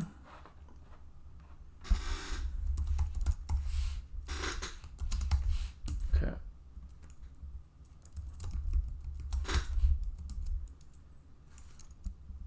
Okay, then I gotta set these.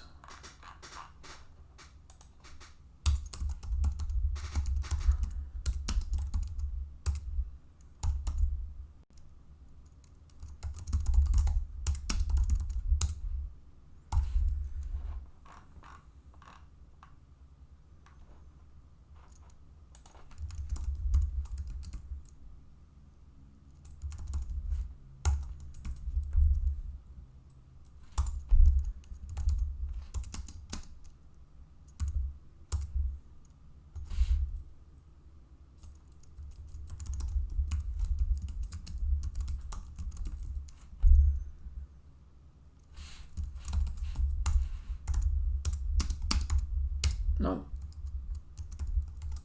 Yes. Okay, so that sets those.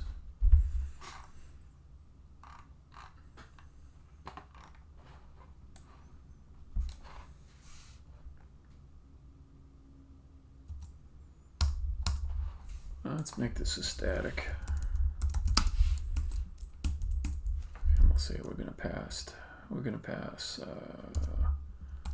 Command recorder. We're going to pass level controller.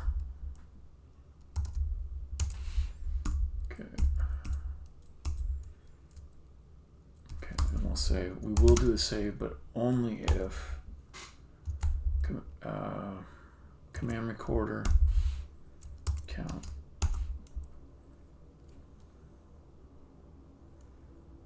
greater than 0.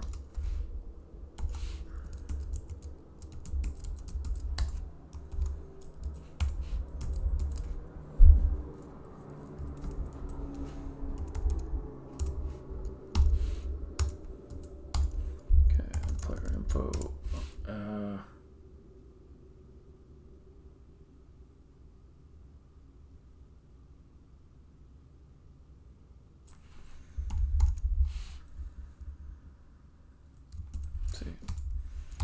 If level controller equals null,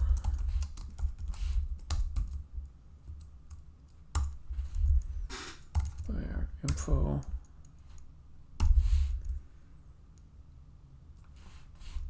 last level controller state now equals -1.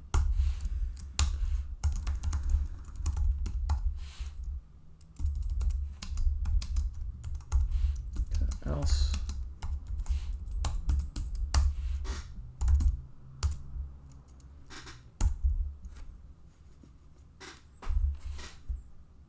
Yeah, this is kind of a nicer way to do this. Let's default it over here.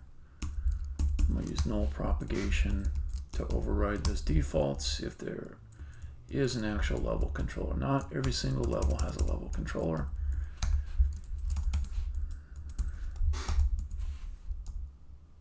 Get save state out player info down like that.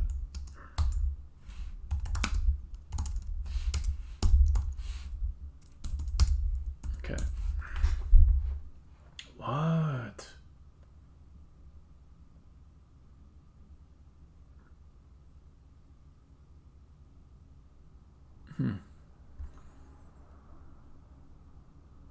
That's what all that null stuff is about. Now I'm getting it.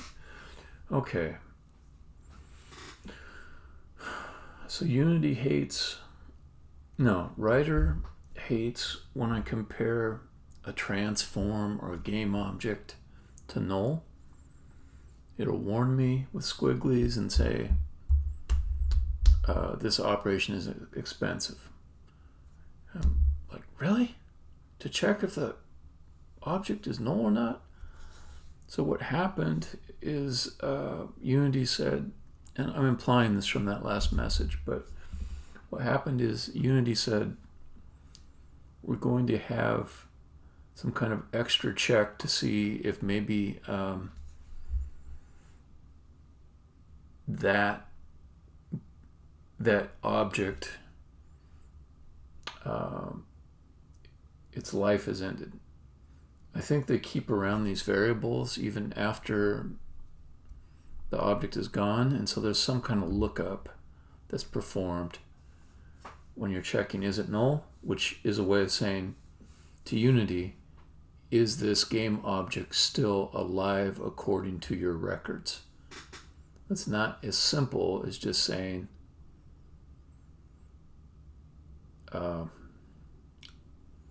is the value in that variable equal to one thing or another? Null seems to be performing something a little more convoluted.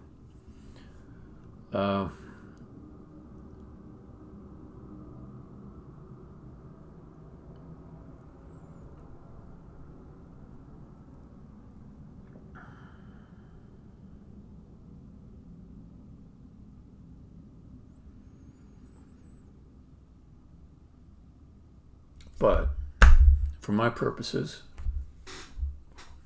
I'm okay with a simple null check. Am I? Am I okay with it? Because I know I will intentionally pass null if I don't have a level controller. Level.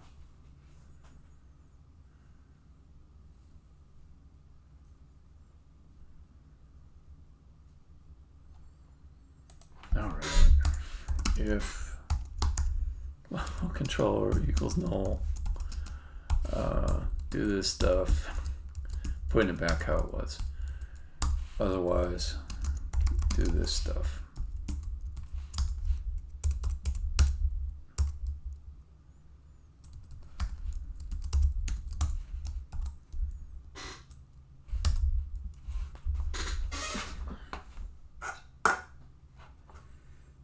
Okay, so that should save it.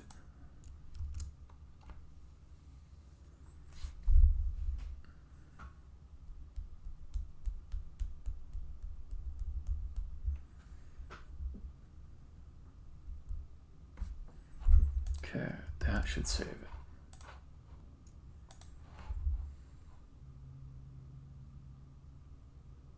Oh, I have to actually save it though. So in this case, we say players set and save player info. And we pass in this updated player info, and it will persist it to storage. So that'll save it. So I'm done with this part, except for any bugs that I may have introduced. Okay. Main object start.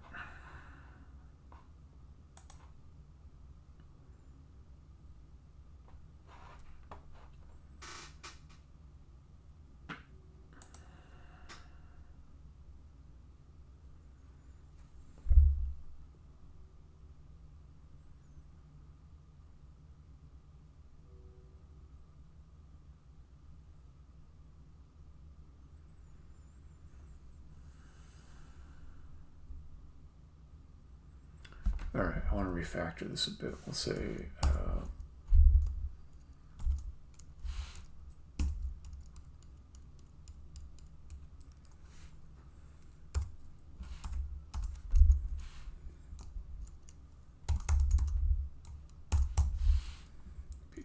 load mid-level state.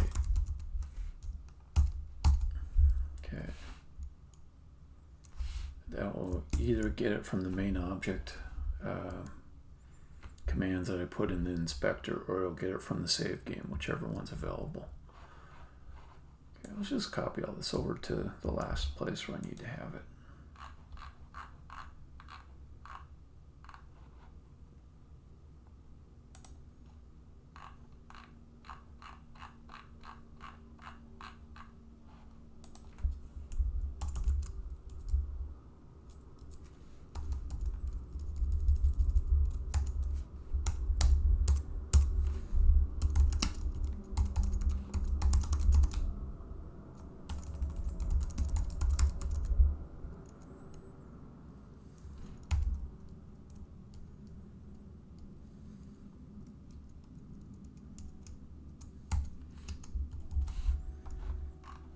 Where's command player coming? Or command recorder equals that.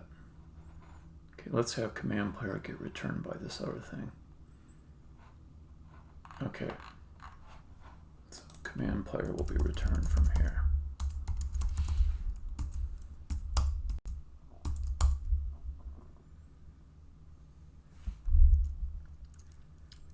Okay, so then player info.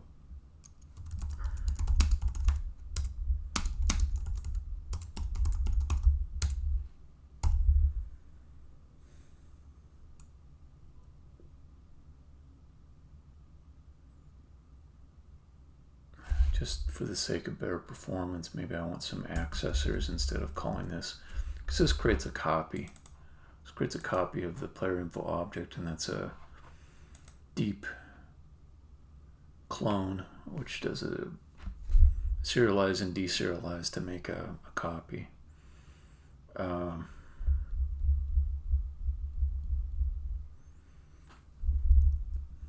look, you know what? Let me just do add accessors. I can get this working first and optimize. Add accessors to avoid deep copy. It may not actually take anything more than like 20 milliseconds or something like that. Okay, so then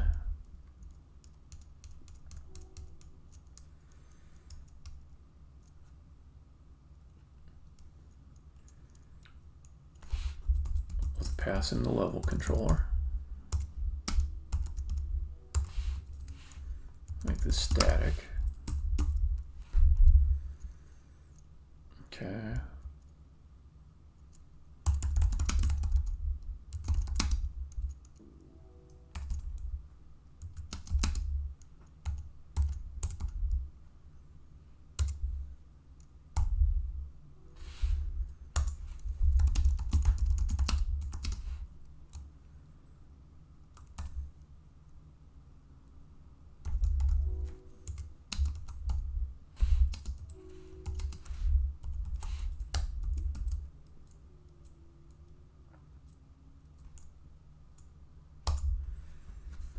Then we say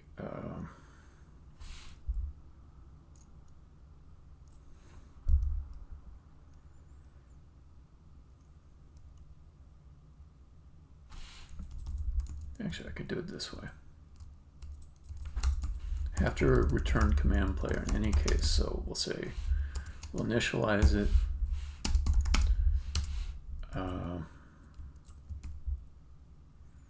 With this, we'll say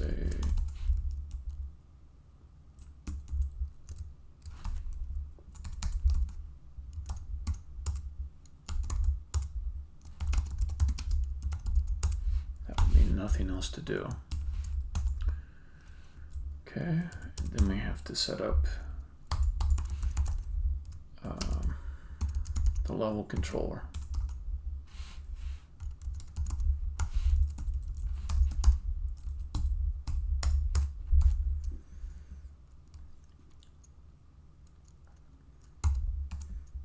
If level controller not equal null, level controller restore save state. This will be player info. That's level controller state now, and player info.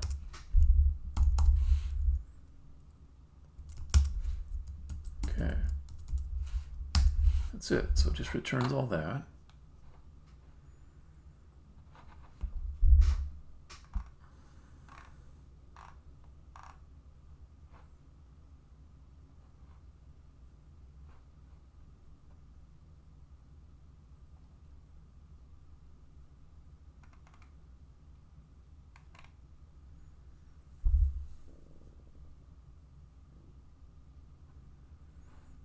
Okay, is this command player? Sometimes it can be null. Is that what's up?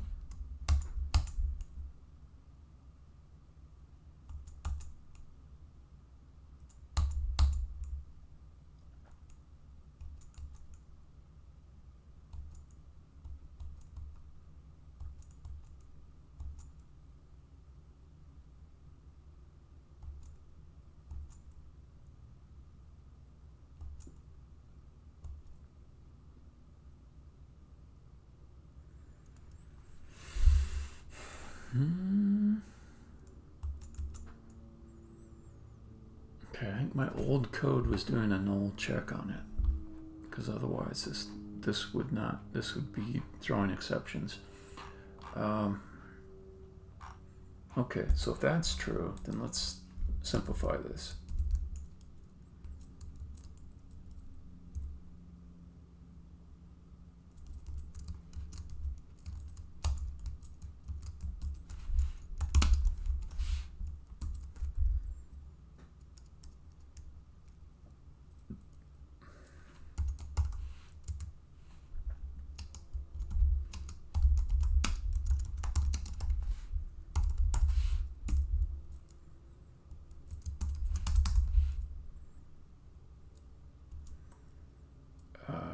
This can be done with, except for that problem with the Unity lifetime check. I was going to do null propagation, but that would have been the same issue I had before.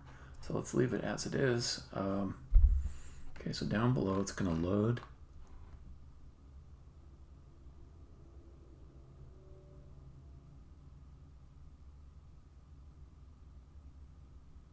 No, I'm totally wrong.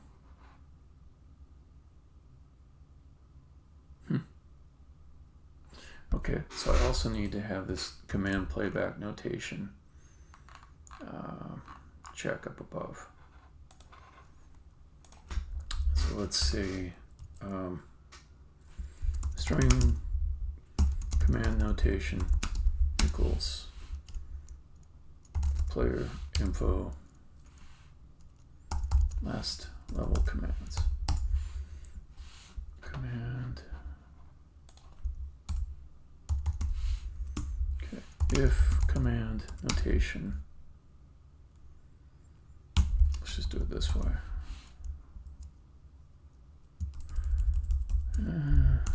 Keep going back and forth.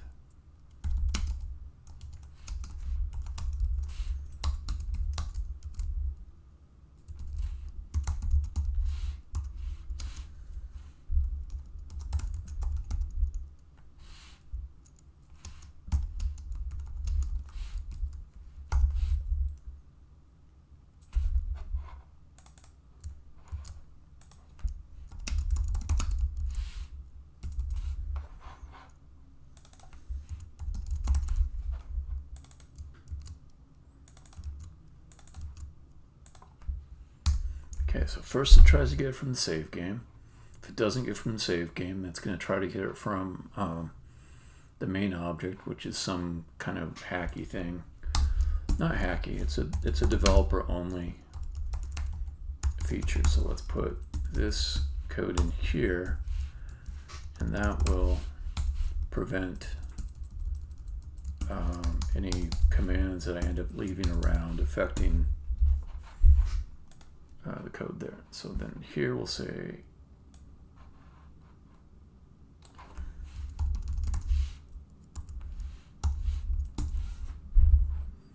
okay,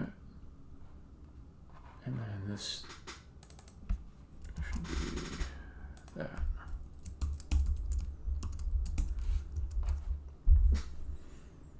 Okay, now I think I'm ready to finally change this. So we'll say command player equals load mid-level state, and then I gotta pass in level controller and command playback notation. All right.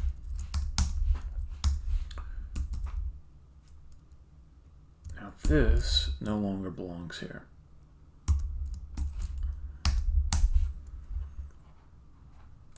Let's delete that. So we don't want to fade back in until after all those commands have been played back. So go to update. I do want to change update so it's more of a branch between the different types of updates that are performed. So right now we've got one for exiting the level. We've got one for loading in the new commands, and we've got the main update loop. So let's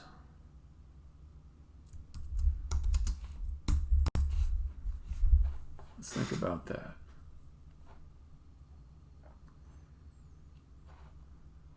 Update for XD level. I'll refactor a whole bunch of this stuff. I'll say void update for plane level.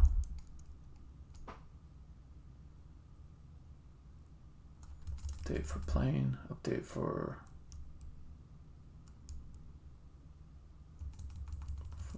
active game.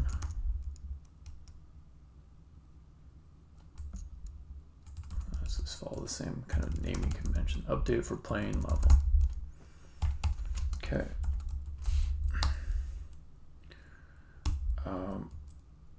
And most of this stuff I'll just put in there. Okay. Then we also have update for XD level, which is already there. So let's do this.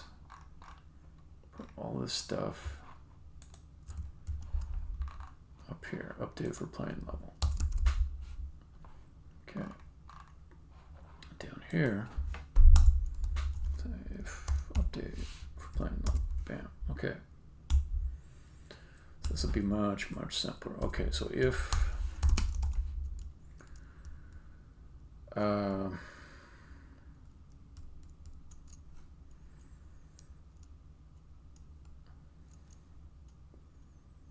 command player is not null and it has more,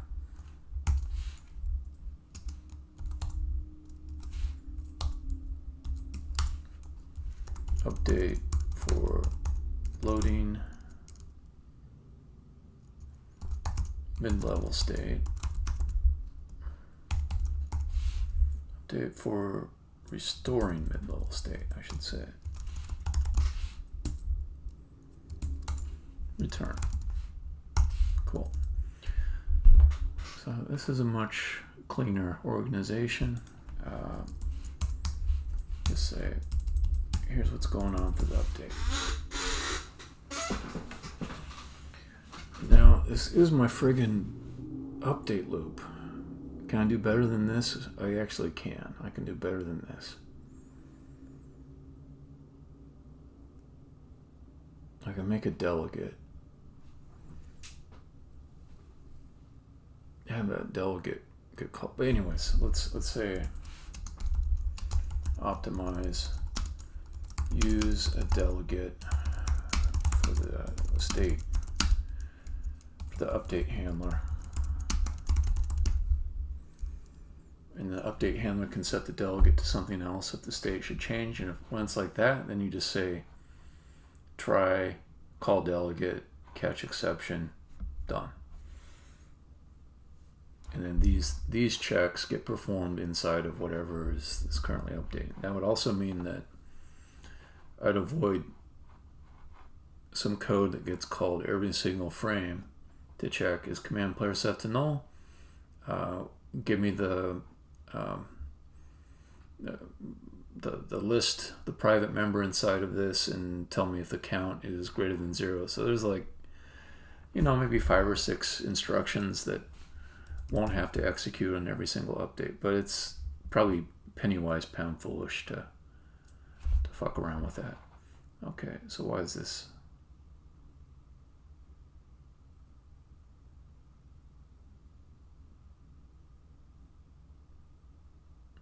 You're saying you can't convert bool to bool.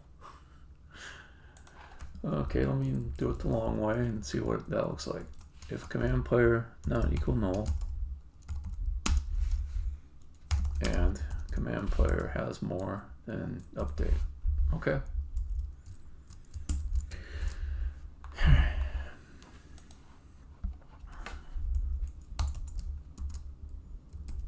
What?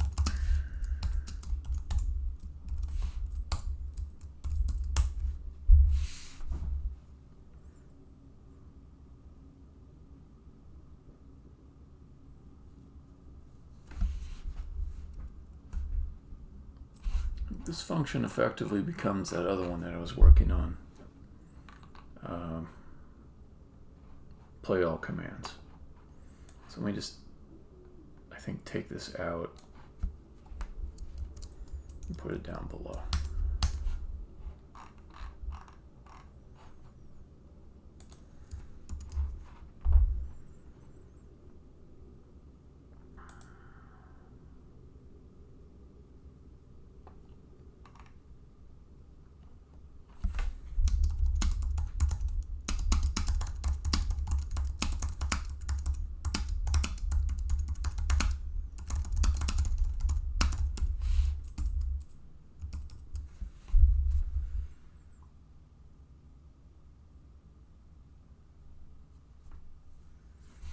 This update rushed. I think I just want to put it inside there, but I'm looking for like, okay, so I've got two loops that are really similar. There's update for plain level. There's update rushed.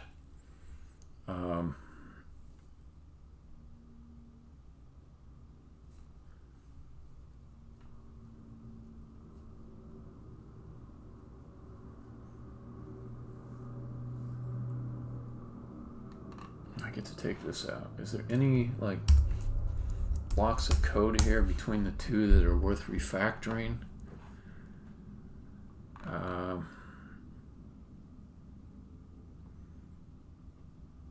Is board change used? Like this gets simpler and simpler the more I look at it.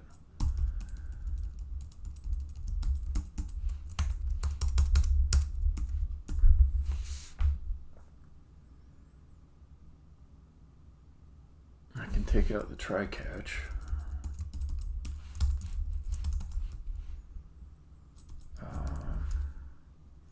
I don't need the speech. No, this is really, it gets to be a lot simpler, which I love. It's going to get real simple.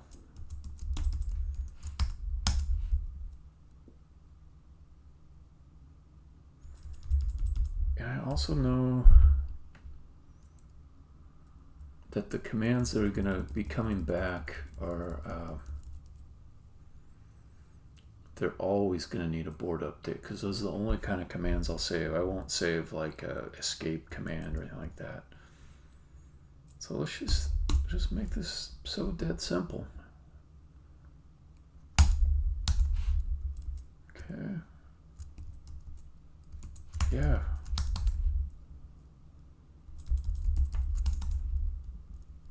It doesn't even need that assert at the beginning. Yeah, there's nothing that I really have a lot of value in sharing between these two. So, yeah, delete. Let's pull it down closer to the other function that calls it. I might even inline it inside of here. I could go like this.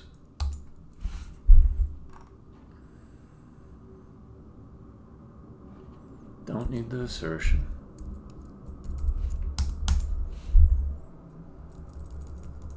Let's set this monstrously high. 1 million.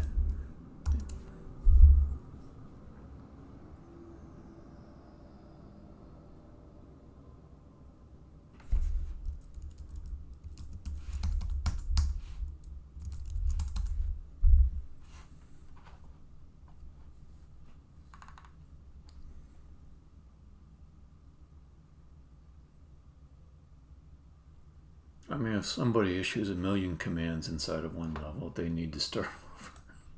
They need to do something different, or they just left a brick on their keyboard. So yeah, that's a good number. Okay.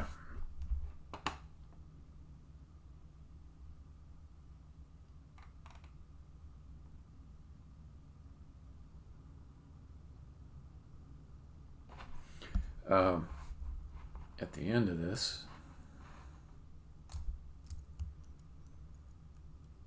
say that. Okay.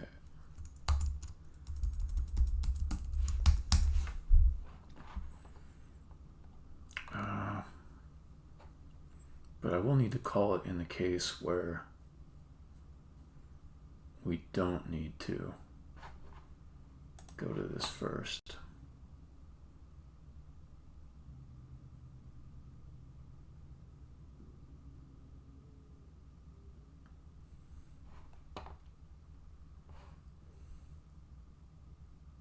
Okay, so let's refactor this.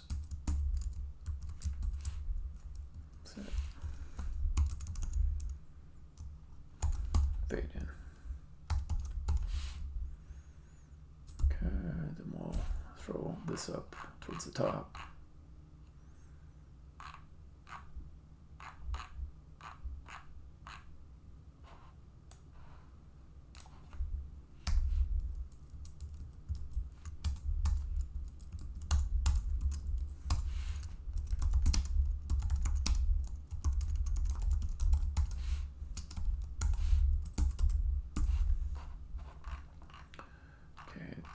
Here,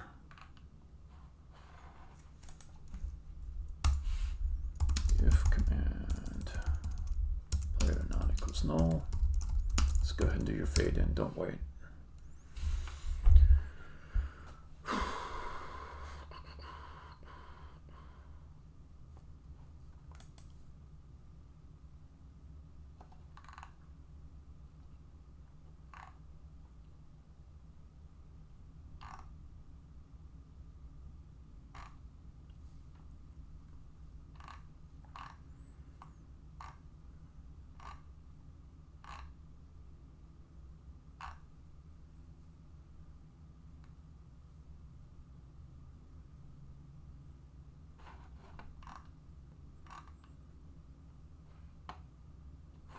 Put all the updates in one place.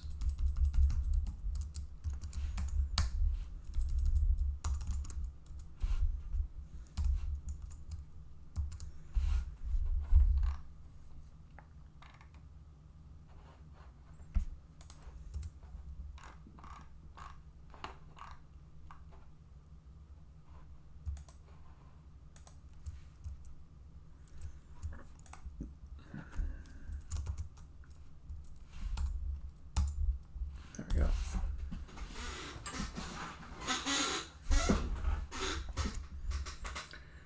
So I feel like there's no way this could work the very first time, but maybe let's try it. Oh, meta menu. I haven't done meta menu yet. Okay, meta menu. Or have I? Meta menu. Okay. Oh, I gotta pass this through modal manager.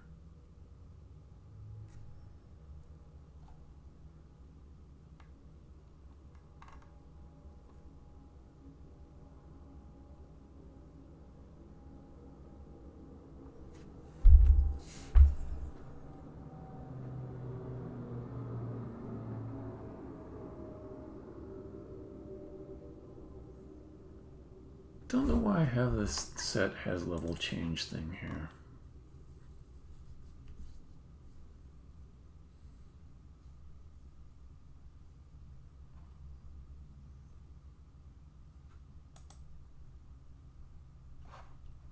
Let's do it this way. We will pass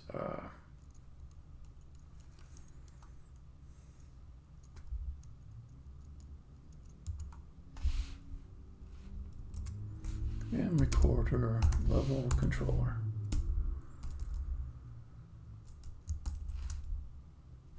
Let's see, modal manager.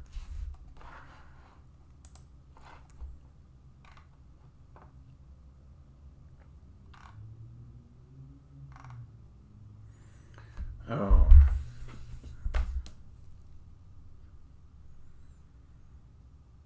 Okay, now I know why. Because showing the meta menu, I don't want that to be assumed to be the entry point.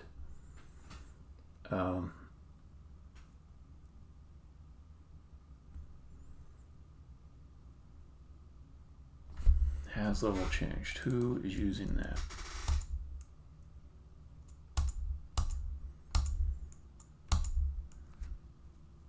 Just the meta menu show. Okay. So what I could do instead,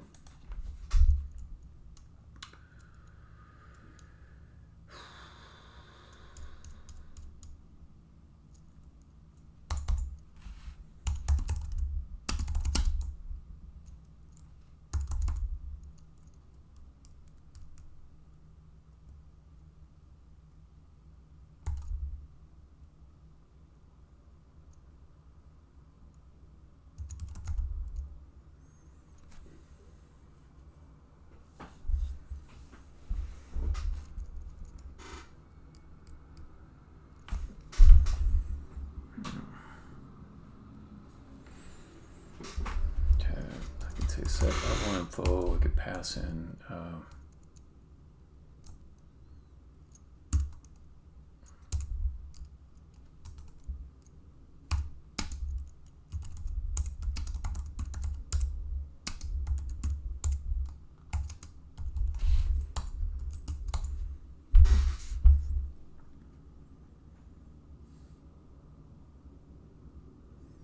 yeah, this is kind of bad. The reason it's bad is because if I pass in these two instances that are tied to that scene, when that scene unloads due to some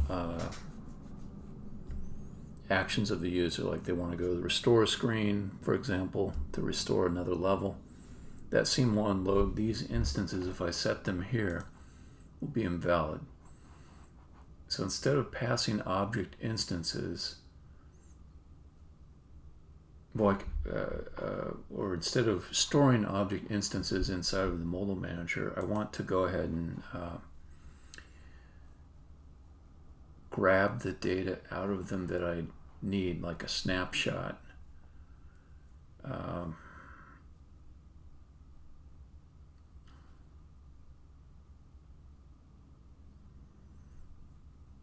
Yeah, so the data I need.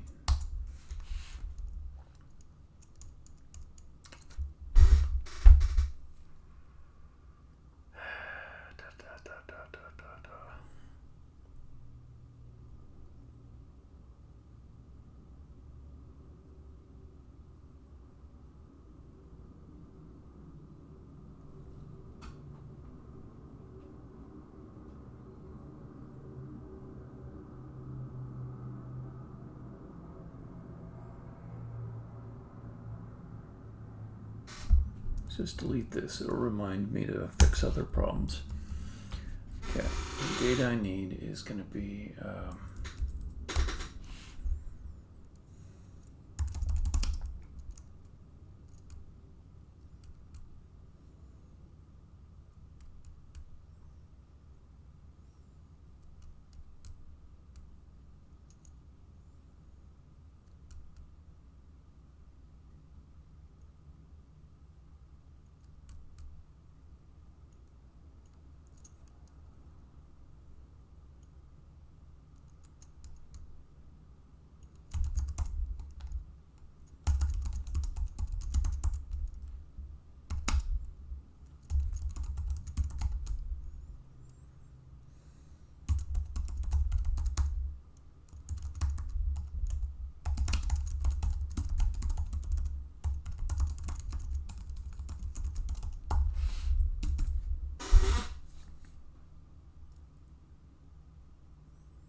going back on some conclusions I came to previously, because it's just going to be kind of a pain to be passing this around all over the place.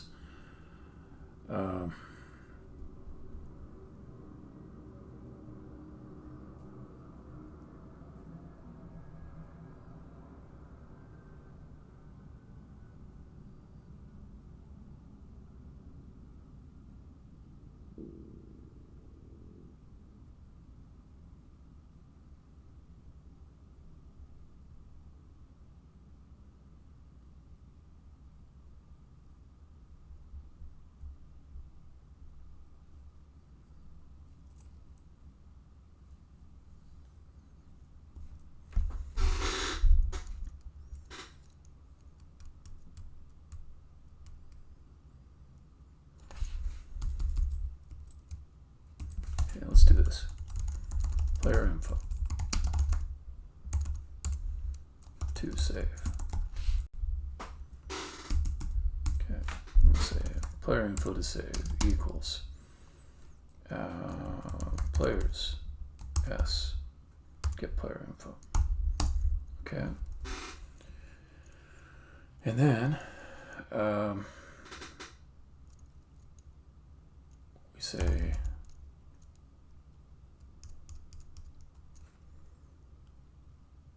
player info to save last level commands equals command recorder string. Okay. If this is going to be the same code I put inside of meta menu, let's just move it over.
I gotta say, it does not feel right to have all this logic inside of something which is concerned with presentation. So I'm going to move this pretty quick here. Let's change this to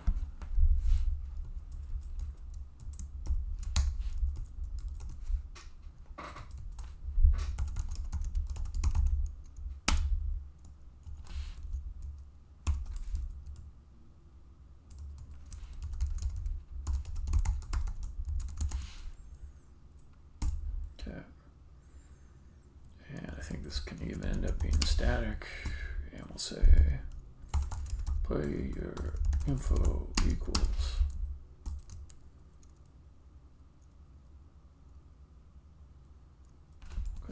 if command recorder equals null, no, command recorder count equals 0, return null.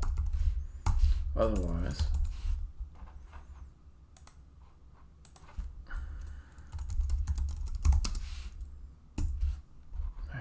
this whole to save thing is verbose.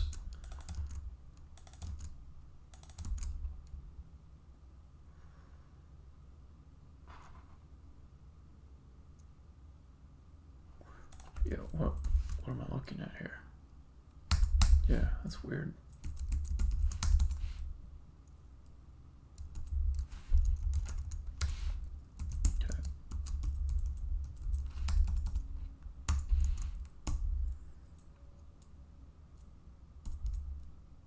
Don't want to save that, not right away.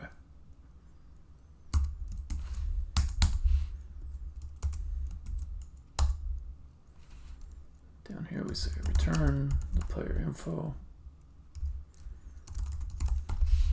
I've got a bad brace there. Stop it.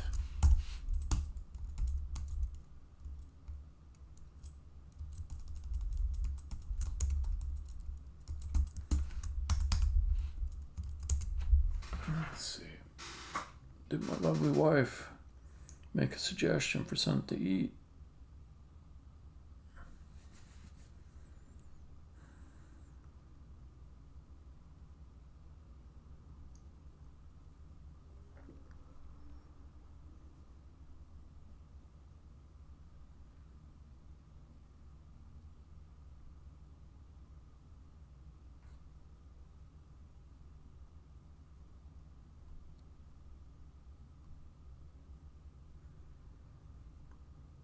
All right, I gotta finish this thought though.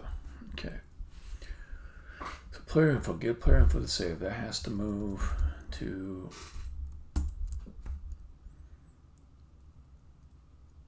main. Okay.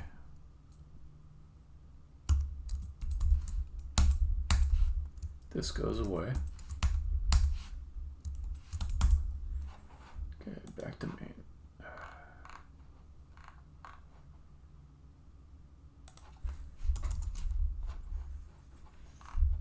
Okay, where is meta? So here we're going to pass show meta menu. We're going to pass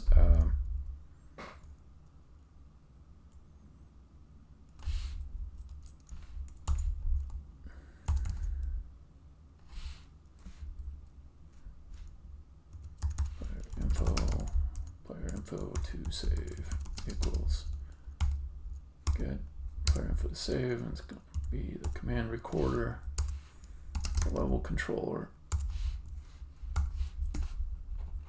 Okay, and we'll show the meta menu passing player info to save. Okay, then back at the modal manager,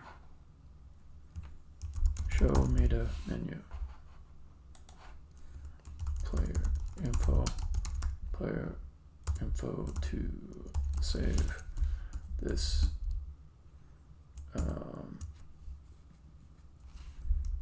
player info to save. Okay, the meta menu.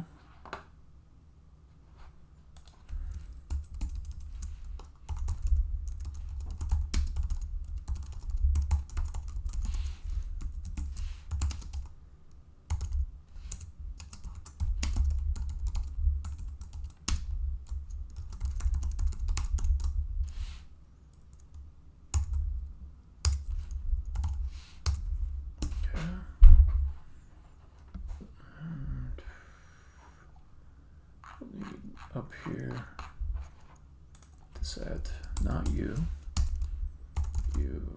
get to be instead player info to save, and then under show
okay.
All right.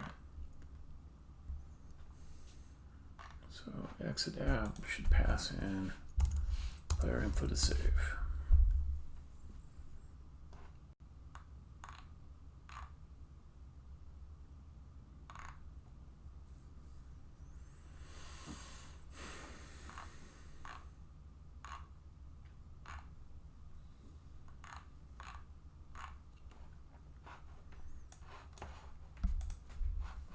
Okay, main object. What? Okay,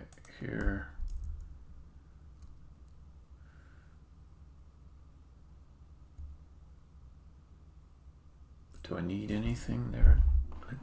I think I got rid of everything where you explicitly said level info.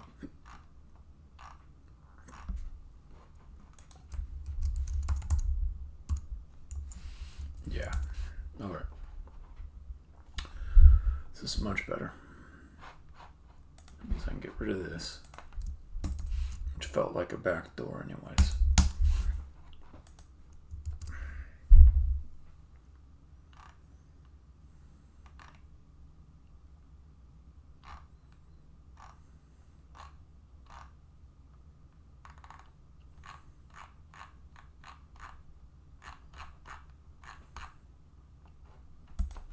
Don't need that.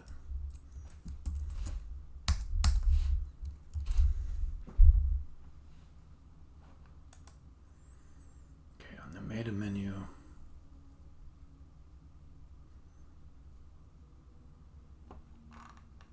there might be some weird cases.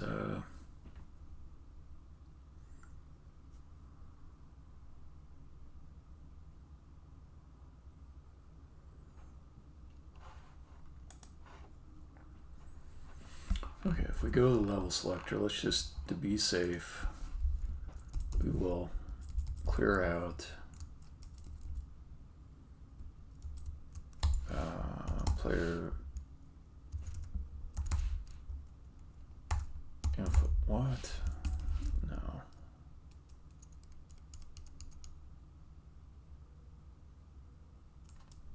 Oh, it's static, that's why. Okay.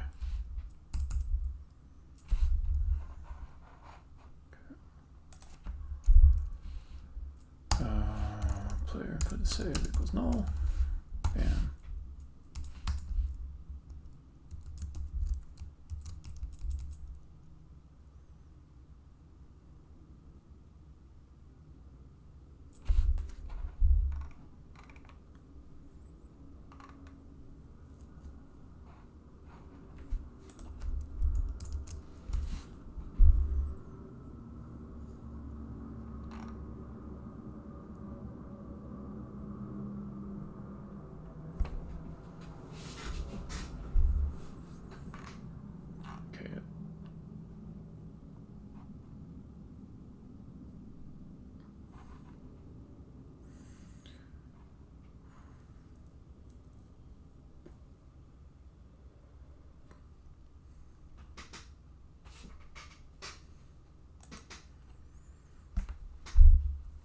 Feels like now that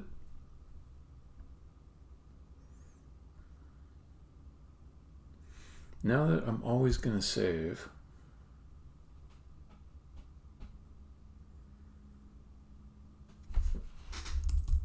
I think I'll still have the do you really want to exit thing, but I will make it so that it'll show a message appropriate to whether or not you've got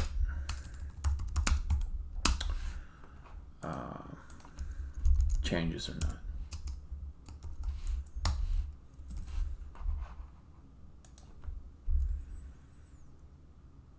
Or maybe there's just a nice way I can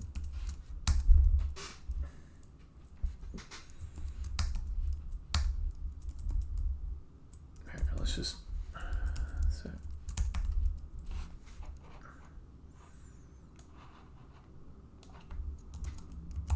exit the Godkiller. All progress will be saved.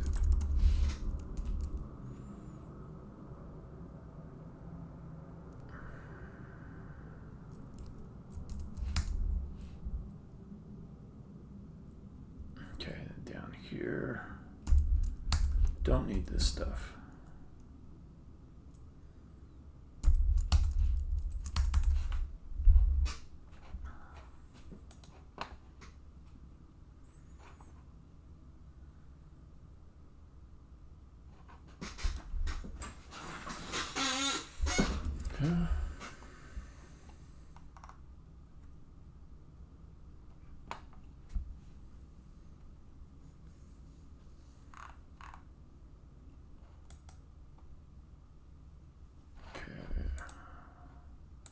See if that even builds.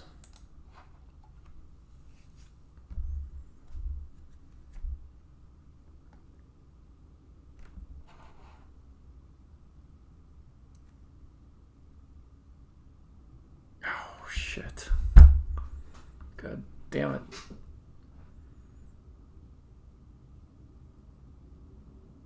So if I'm at the hallway,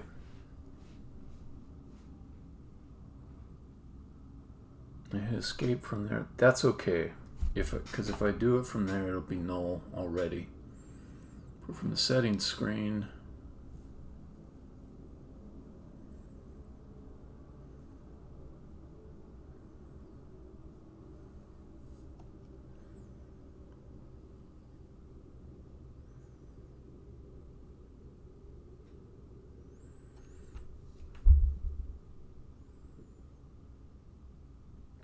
boy, this gets trickier from the settings screen. Dang it. Alright, well, at least just to make this fine, let's do null there.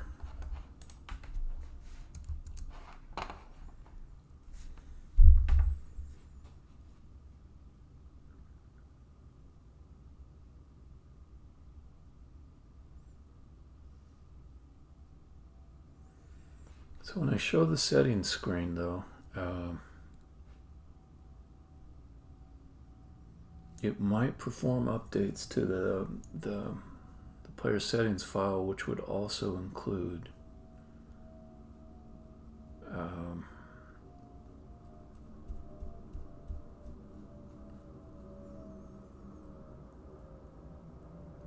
that would also include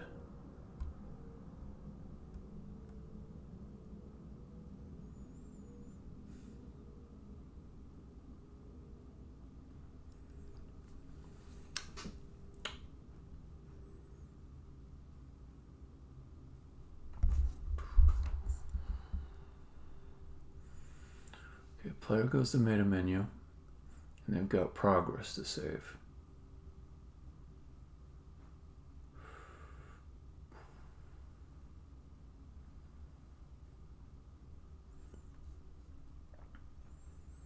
I decide not to save it until they exit. So I have to,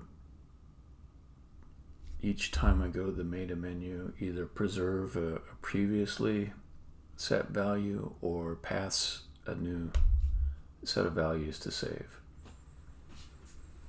So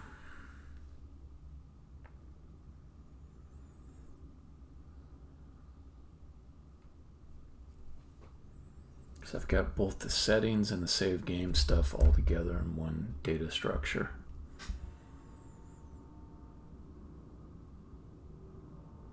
I feel like I'm so close on this too.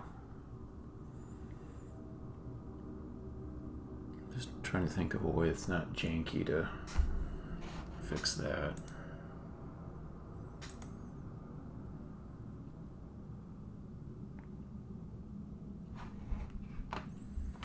Okay, so this requires another pocket design.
Okay, that's basically it.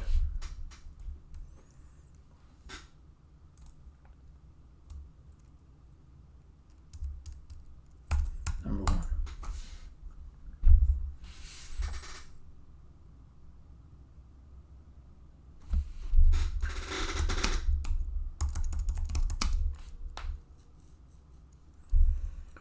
Settings, calls,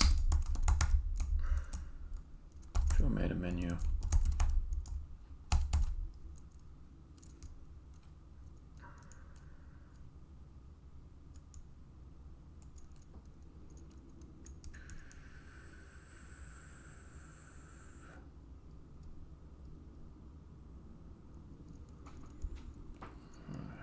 I already know that's a bad way to do it.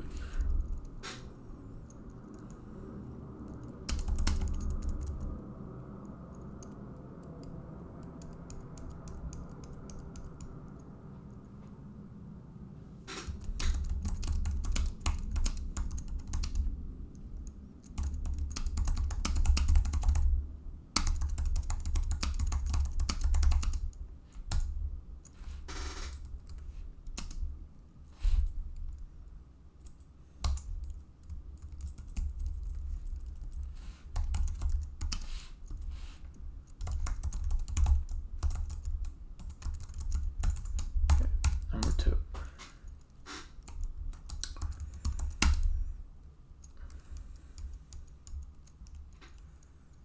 Save mid-level state before calling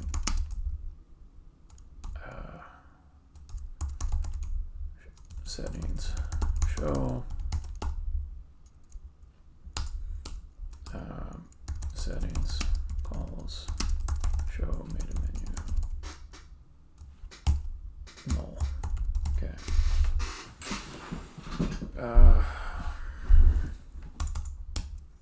Number 3.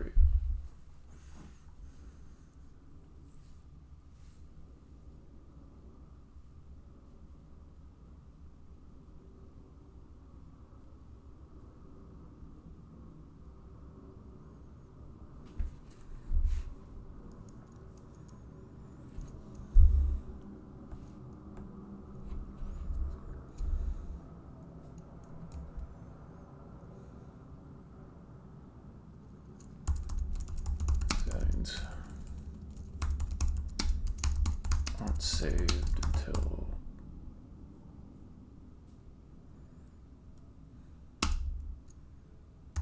exiting the game.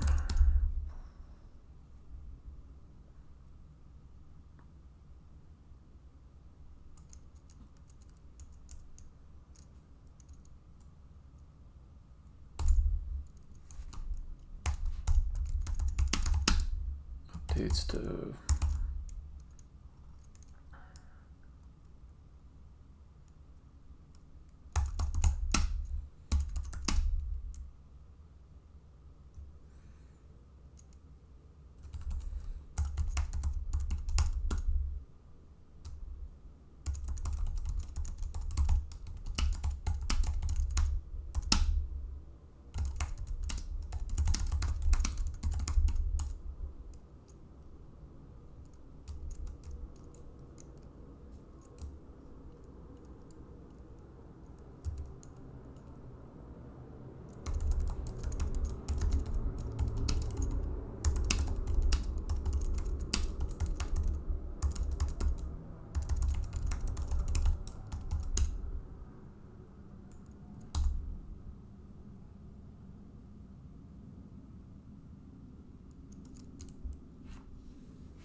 Dang it.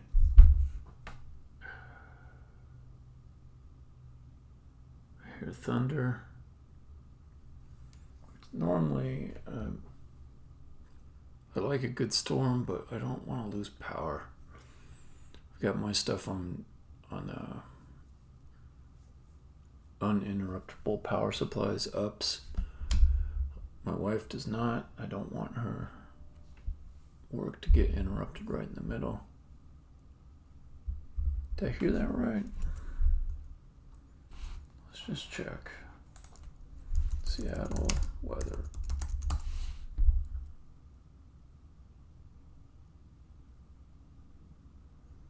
Maybe I misheard that. Maybe that was actually some other kind of sound. Like an airplane.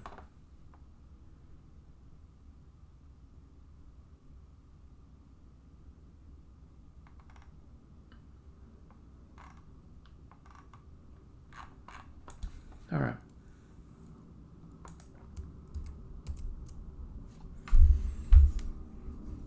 Okay.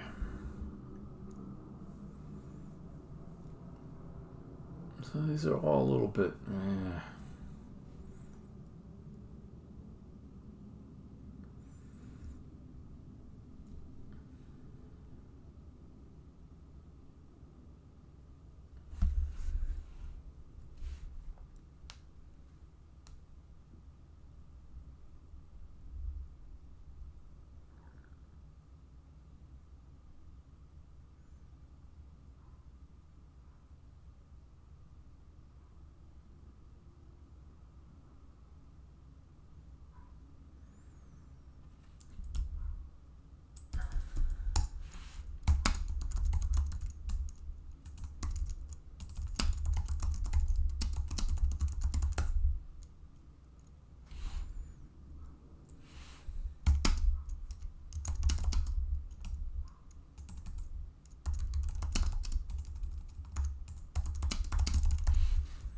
Okay.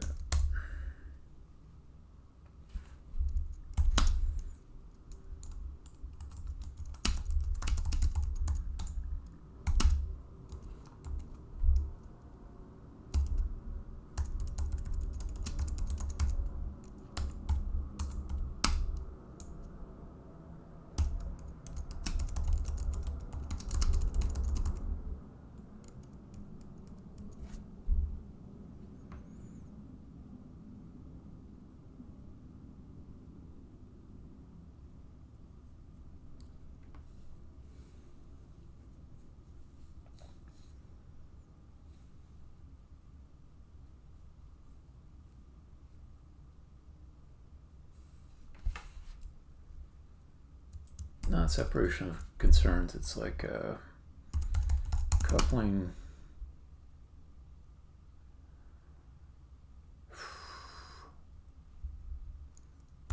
Knowledge of.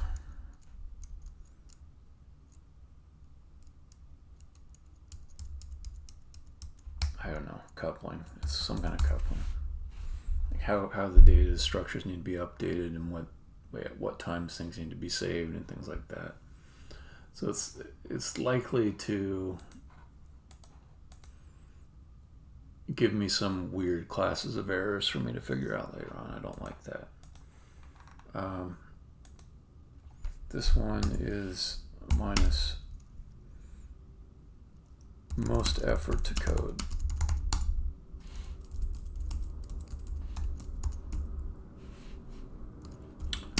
Plus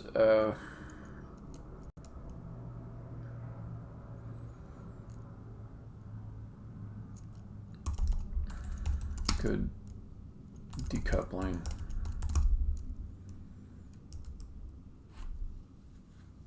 You know, this idea you got to pass around the player info and everything in order to save it is maybe a little bit, I don't know, maybe a little bit hard to maintain.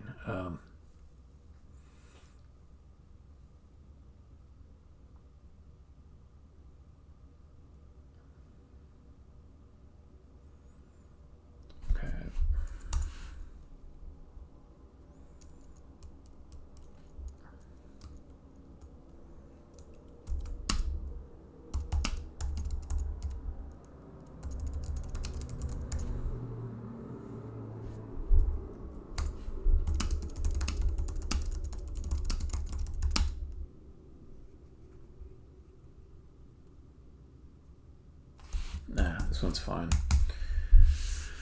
I think it's going to be this one. Much as it feels like I'm just pulling a sweater thread right now with it. Alright,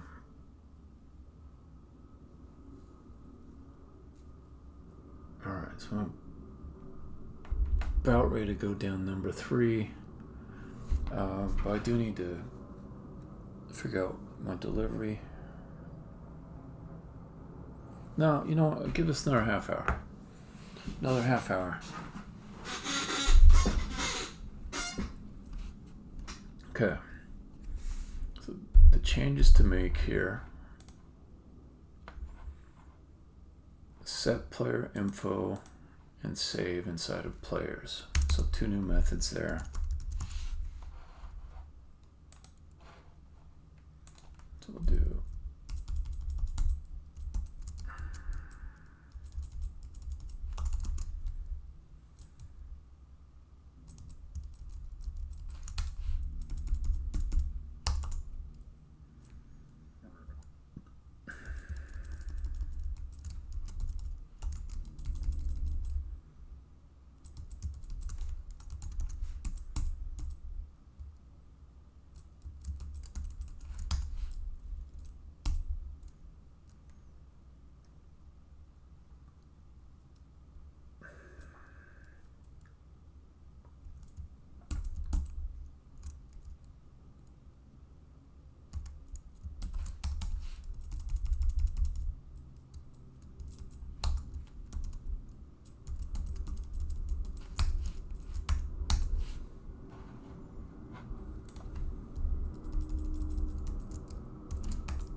so that keeps the old behavior working as it did before.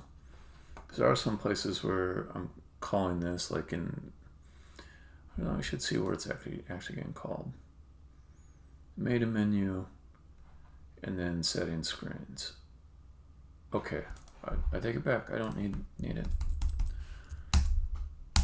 Okay. And okay, so then made a menu. Here we're just gonna get rid of everything with player info to save. I'm gonna call this, let's see, save player info, whatever happens to be stored there. Okay. Get rid of that.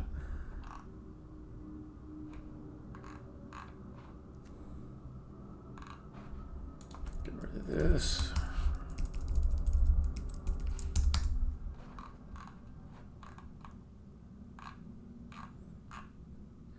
Just delete this. That'll show me anything else I missed. Yeah.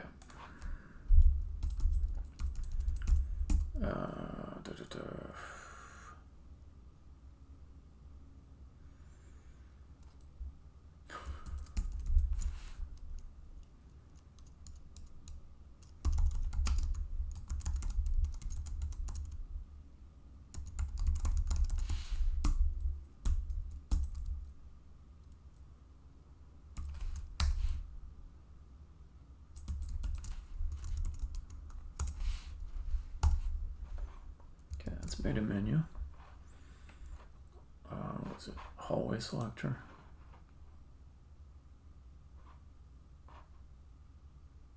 How can I even know this?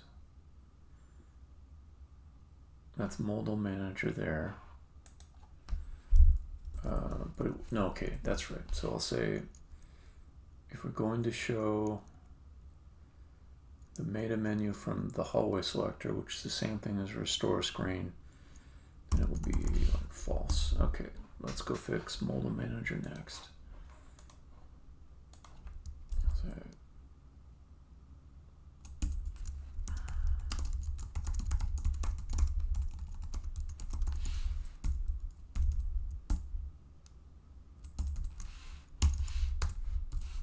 okay.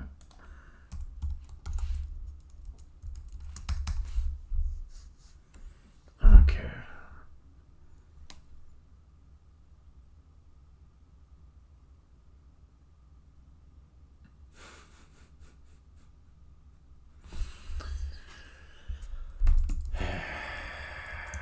I need to keep track of, has the level changed?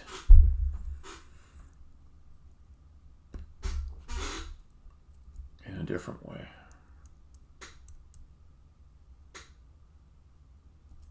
Okay, so let's go.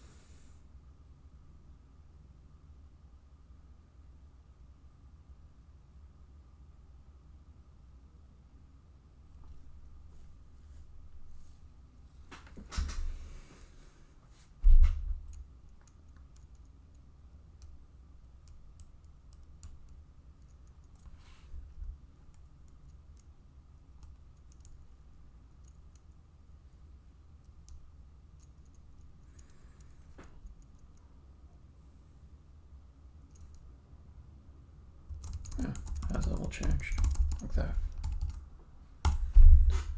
But if I'm going to do that, if I'm going to add that interface, I might as well put it in the only place where it's used. Although, no, it might get used here. It might get used here. Okay, is there... Okay, there is that. I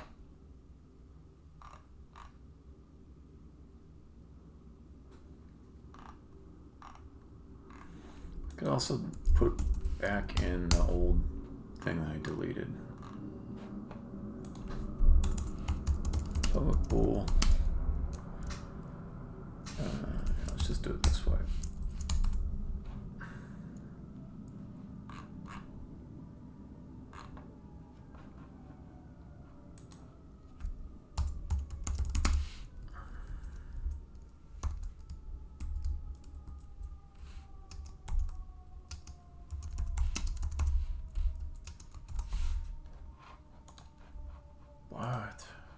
What's the... Oh, it's going to be accessed. Okay, has level changed. Okay, so then down here we say show has level changed. Stop at. Okay. Hallway selector. You just don't worry about that. Okay. And that means all the way back in main object. Need to do some stuff there. Okay.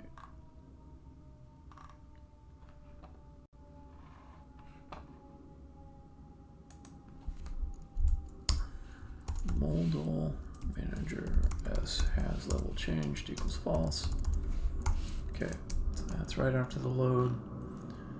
Then as soon as command is issued here, we say equals true. Okay, so that'll handle that. When you go to the meta menu, you say get player info to save, and then you set it.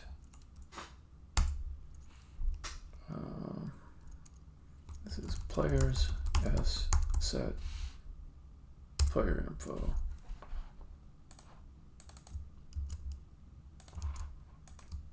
Okay. Don't need to pass that anymore.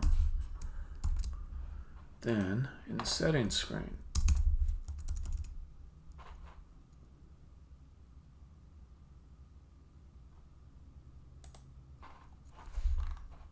let's get to delete all this. Don't need it.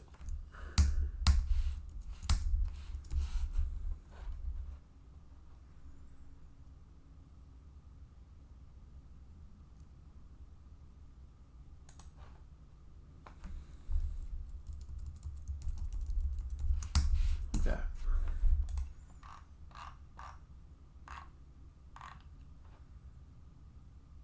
This is no longer save and exit, it's just exit. Exit.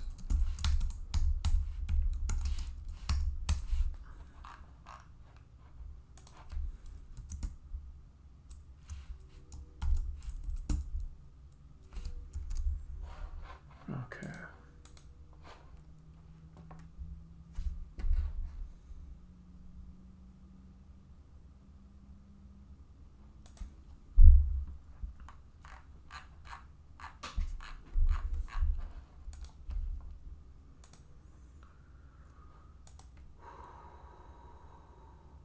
Damn, that's a lot of code. I'm just almost certain to have introduced some bugs here. Okay, does it build?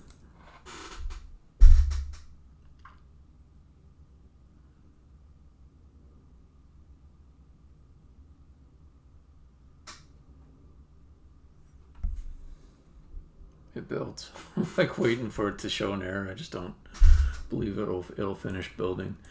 But no, it built. So then I really distrust all this new code I wrote.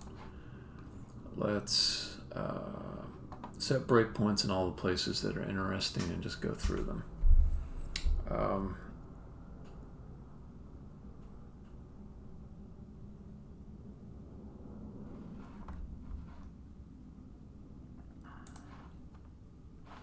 Okay, that's one. The start.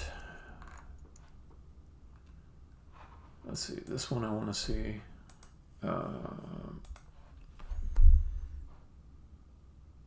Would like to do one with the level controller. The same breakpoints. This is like poor man's unit testing. I'm going to go through the debugger on it, and I'm going to hit the new code in all the different branches and just see if it's looking as expected. Okay, I want to see all this stuff.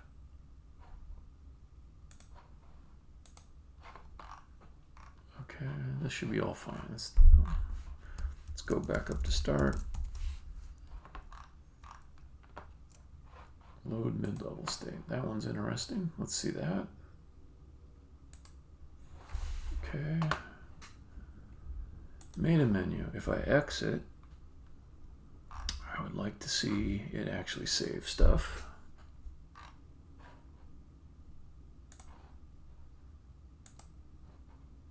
No. There we go. Okay, let's debug.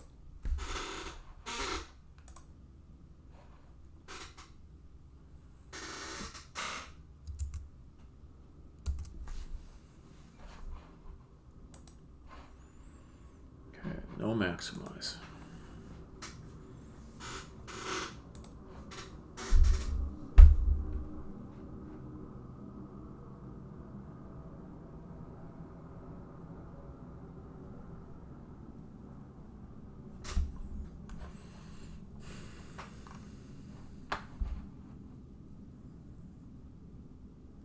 Okay, so this is probably going to fail, but it's interesting to me how it fails. So let's take a look. It loaded a level.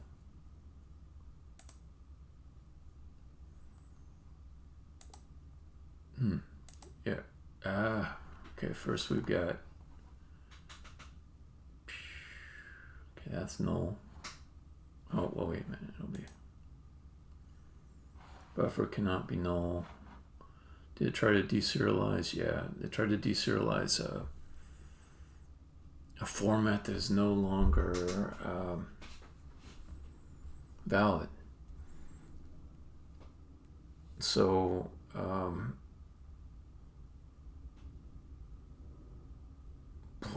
man, this is a problem with serializing, deserializing your settings files. If you change the format, then the previous data that was there is just no longer valid, and it can't deserialize. Okay, I'll be right back. I'll figure this shit out. Okay.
So this is gonna fail.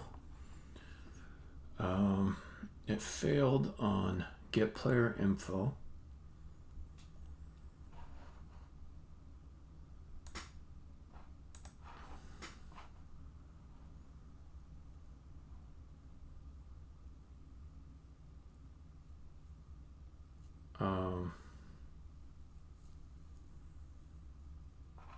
This might have been null. Not sure.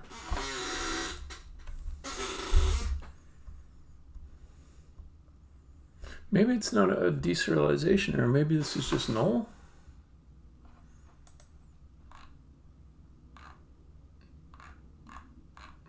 Okay, so maybe the start on this did not run yet. Okay, let me see. Awake. Start.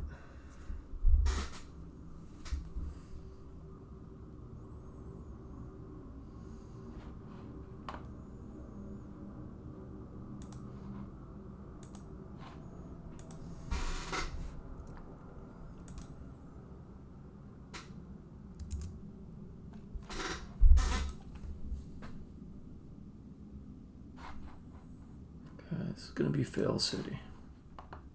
Oh, I think start came after?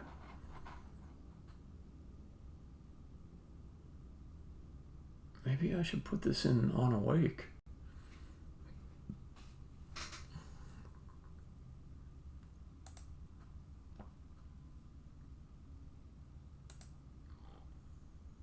Okay.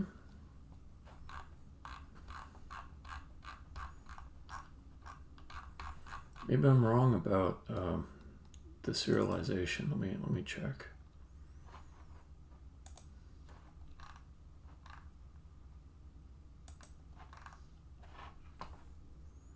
Yeah, it's just set to null. Oh, this is a nice, robust deserializer. It's just not worried about these things being off. Okay, last level commands is null.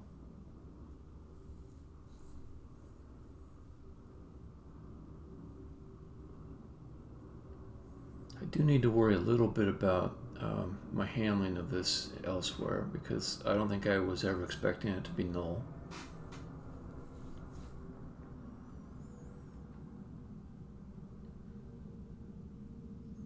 I think I'll just say if it comes in null, I'll set it to an empty string. Okay. The other thing is just the order here. If I do a start, that will come after the main object start, apparently. So all right, hit play, and then let's see the damage. Okay, buffer cannot be null. Yeah, this is an order of execution. Okay, that makes me happy though. So that means I don't have to write a settings migration thing for the, yeah. Okay. So,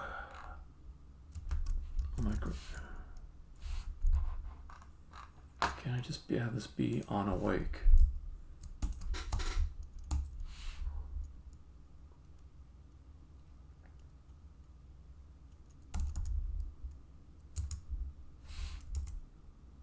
Yeah.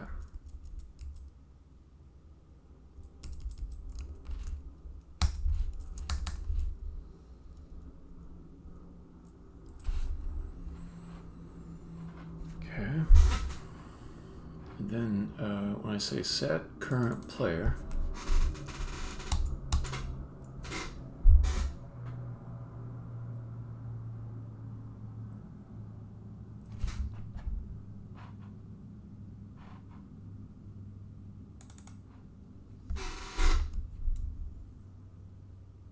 strings are nullable?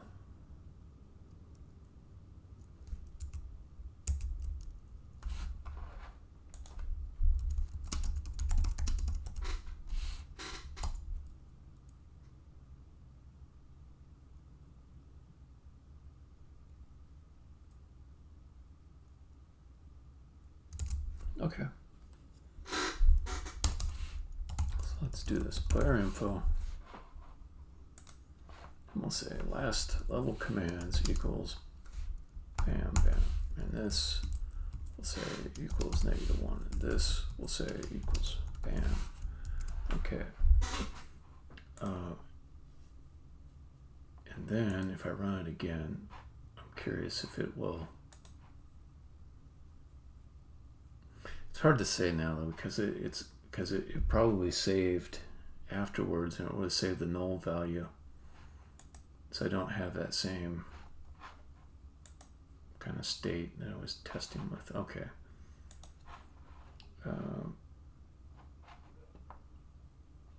So the create player info is okay. Load player info, is that okay? Yeah, I got fixed player info.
Okay.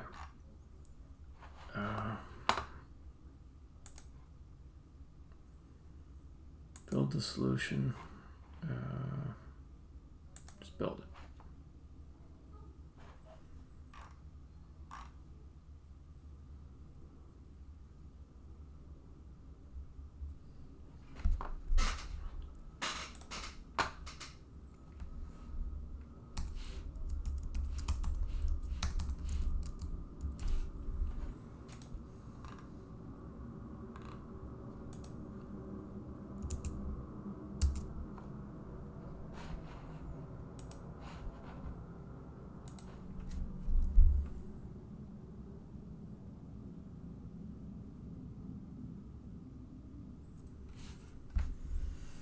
Okay, cool. This is getting called first.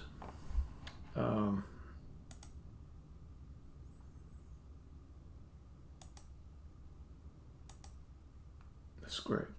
Okay, let's see. Player info. What does it look like?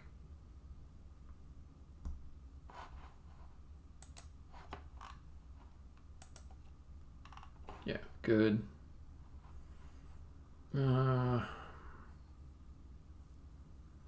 That's fine.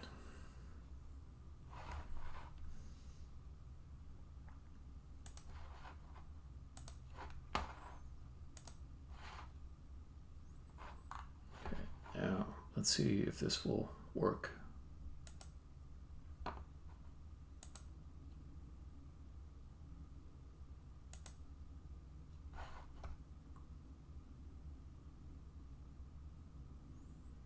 I don't think this optimization is really going to matter. Okay, player info. That's all fine.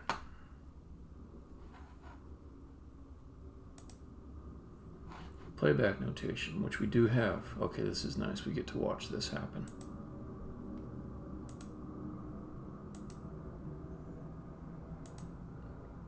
Cool. Level controller is null. Okay, return command player.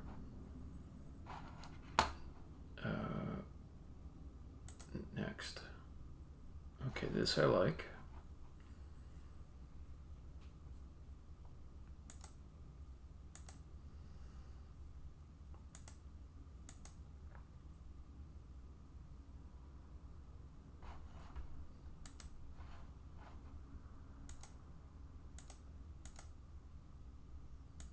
Okay, there's a lot of commands there, so let's just hit play and watch it.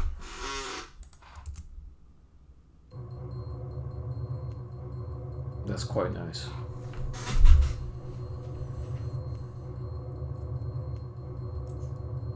Yeah, okay.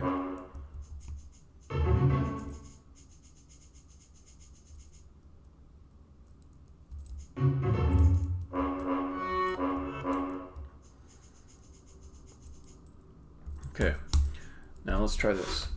Here I'm going to exit. Okay, we're exiting, so we get the player info to save. Now let's see what we actually have from that.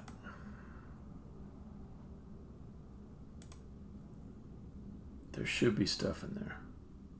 A whole bunch of stuff. Okay.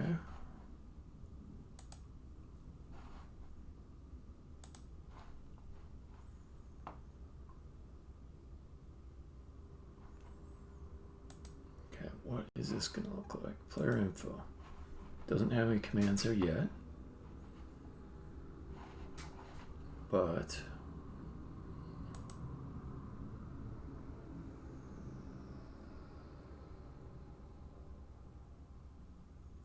it does now.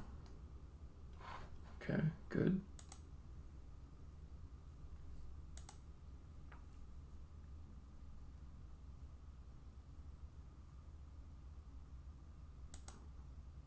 Good.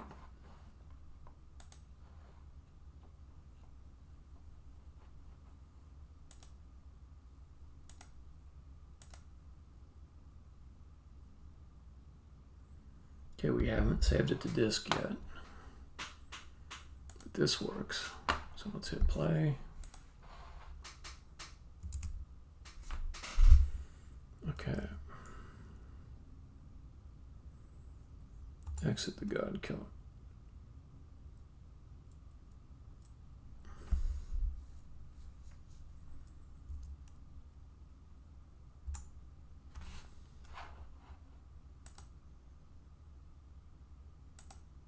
Okay, nice. Yeah. So now, if I come back in, hit play, I think it will not use the commands here. And I'll just take them out. I'll take them out. It definitely won't use them now. So my hope is when I start it up, that it will take the player off to the O pad over there. So I'm going to give it a shot.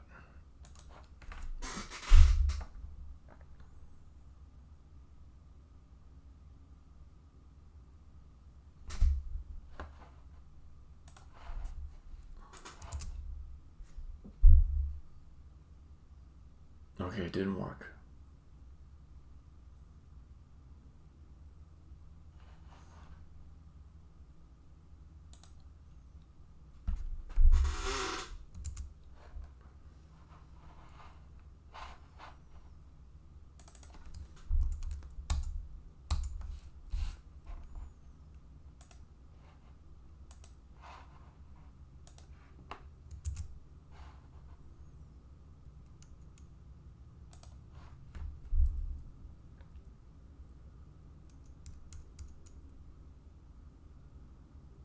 Okay.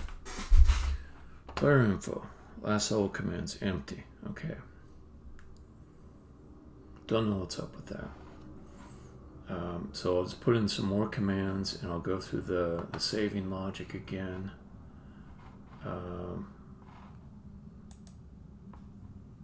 Players. Let's do save. Player info.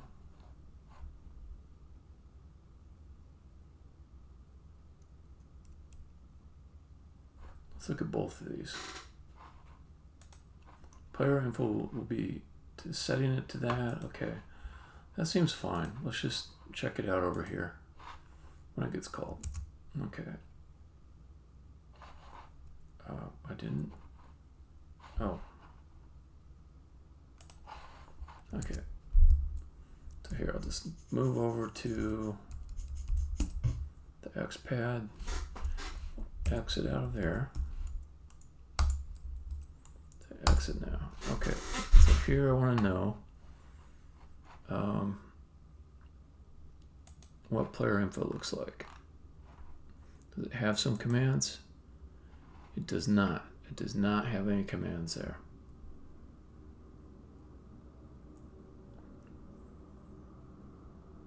Okay, so some problem here, maybe, or at least that's closer to the location of the problem.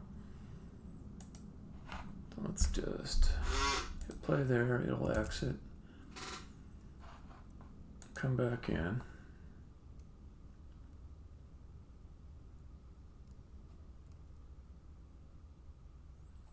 Okay, I expect this to be empty, so, all right.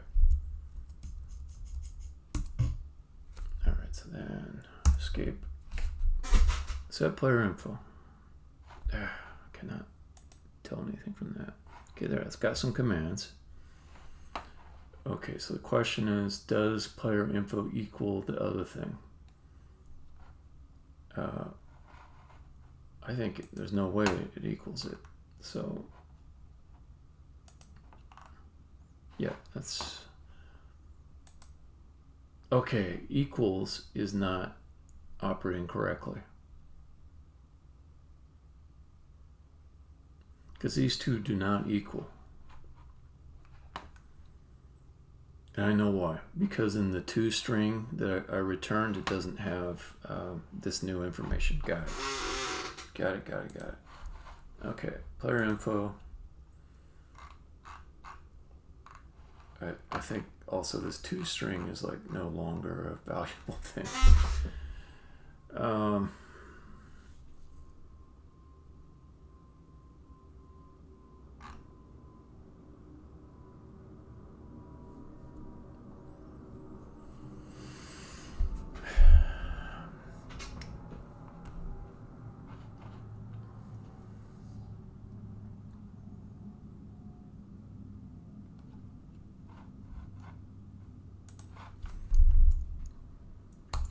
let's just do this. SB. Okay, so we'll say if these two don't equal, we'll return false. Okay, then let's check if the other state matches.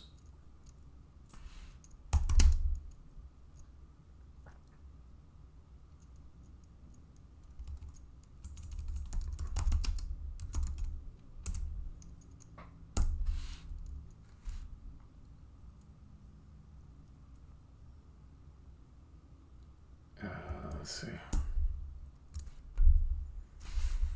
Man.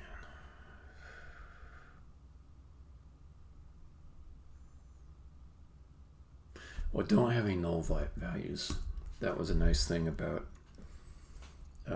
making sure I'd put in that code that would avoid nulls. Equals last level commands and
exit out of there.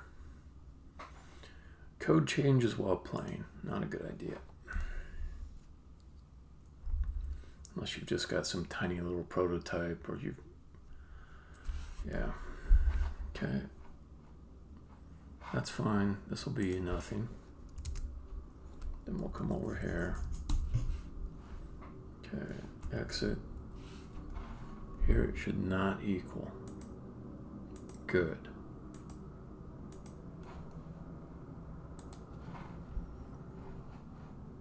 Okay, that's right. Although, let's double check. Player info. Yeah, you got your commands there. Okay. Then I will say exit.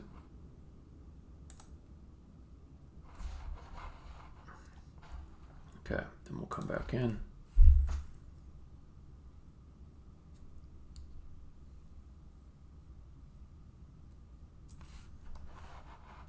All right, got some commands. We do.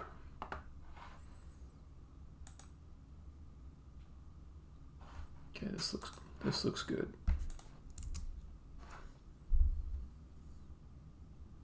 Did I take one extra step down?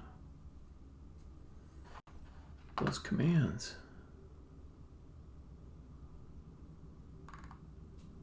Also, I should get rid of this. Also, assertion.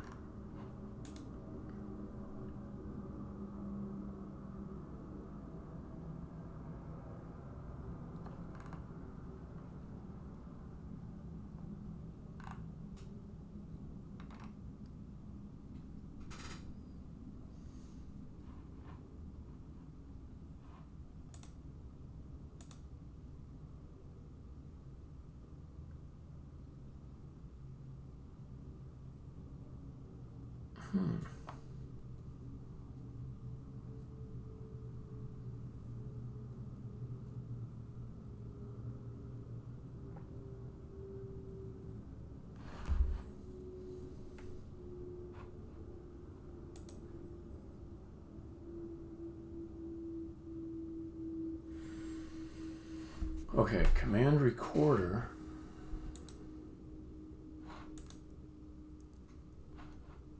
Is it returning? Yeah, it's doing the append, but it's also doing this stuff here. So it would have stored all this level name stuff in there.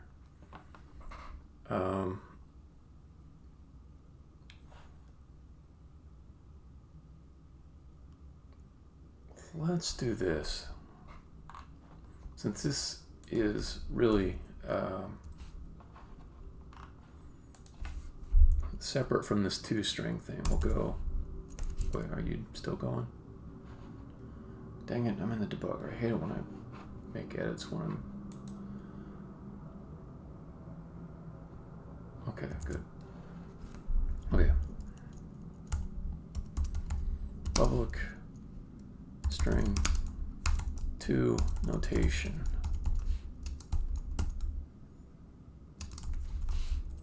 Okay. I'll say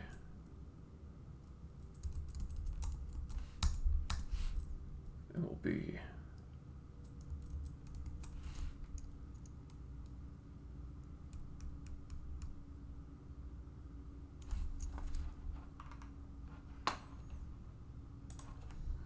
we're going to return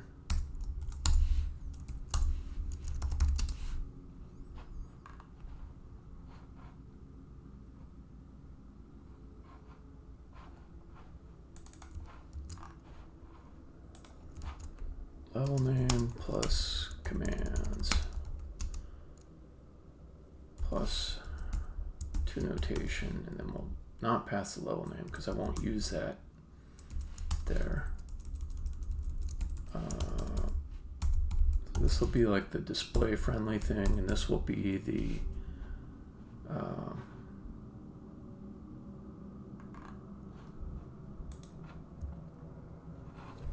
just the notation. Okay. Get rid of this. Bam.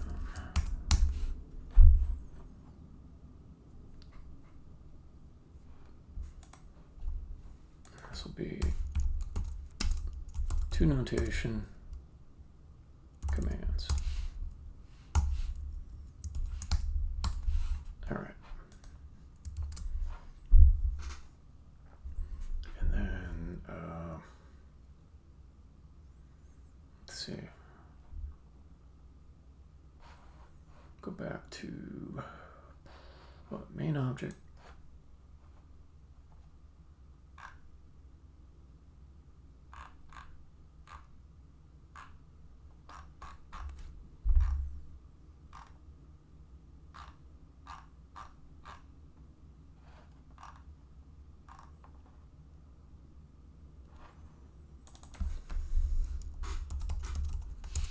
There, like that.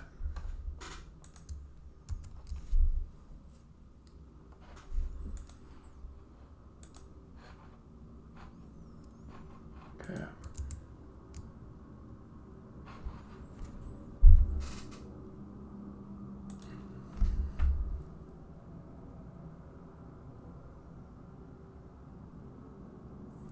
I think what happened is it had inside of the command, it's got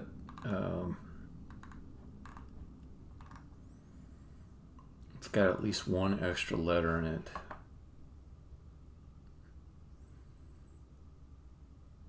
That could be interpreted as a command, but if I just resave this, let's move this and we'll say we'll go down to the O, we'll stand on the O. Okay, escape. Okay, and if I pull this in, that looks healthy. Except for the O's. What are the O's going to be? Okay, we need something like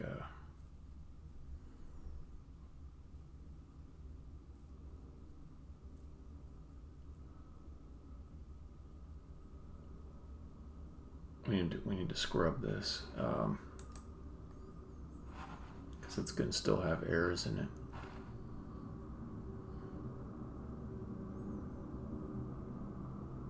Okay.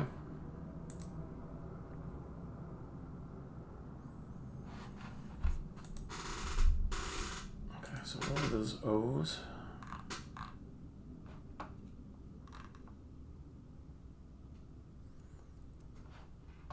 Add a command. Oh, those are zeros.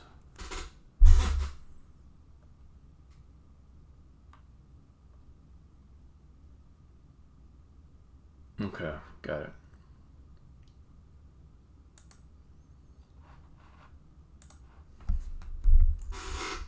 So we'll say if command, hold on.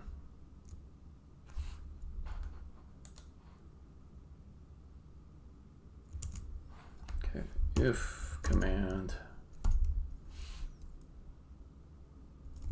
get type not equal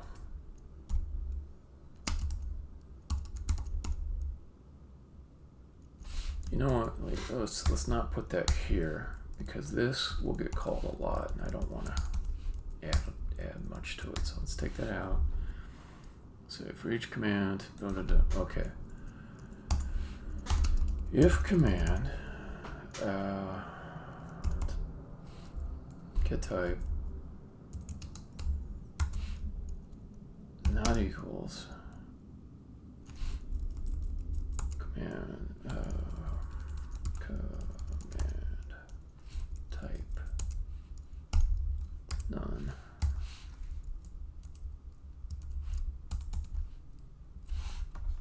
What?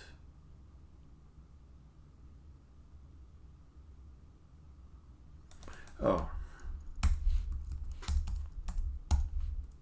Command type. Okay, so that'll just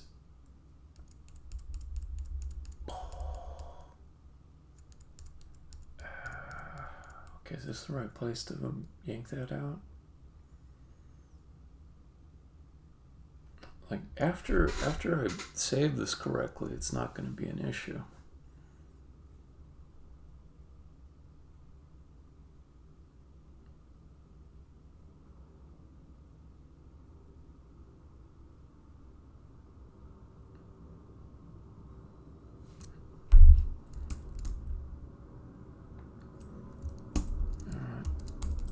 I'm putting it here. It kind of makes sense.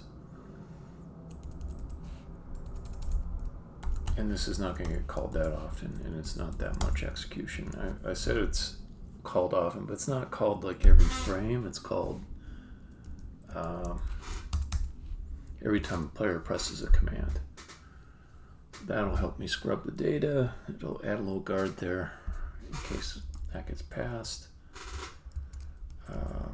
I might revise this to an assertion after I get the data clean. Okay. There we go.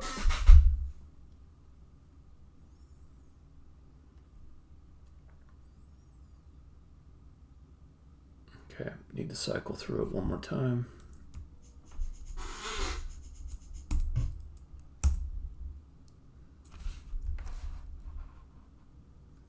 Okay, so if we look at the commands here, now it's clean because when I added them back in, it was scrubbing out those command nones.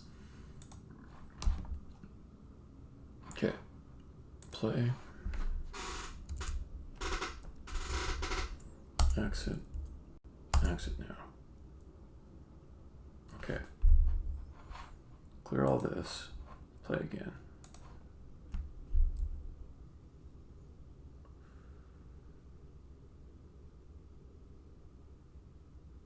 Nice. That's what I wanted to see. Okay. Now let's exit from here. Let's go to boot. Save this, I guess. File. Open scene. Start from the boot scene. Okay. Play. Now it should take me to that same spot inside of Quadrax.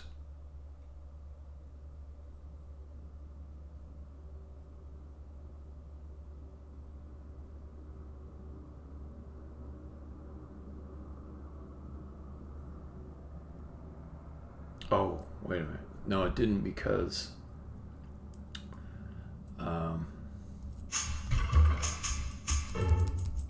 because that wasn't the last level that was saved upon visiting. Okay.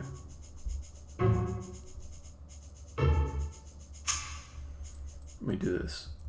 I'll put the D down below.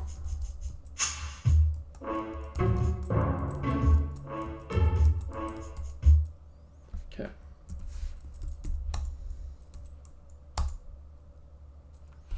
Okay, cool. Play again.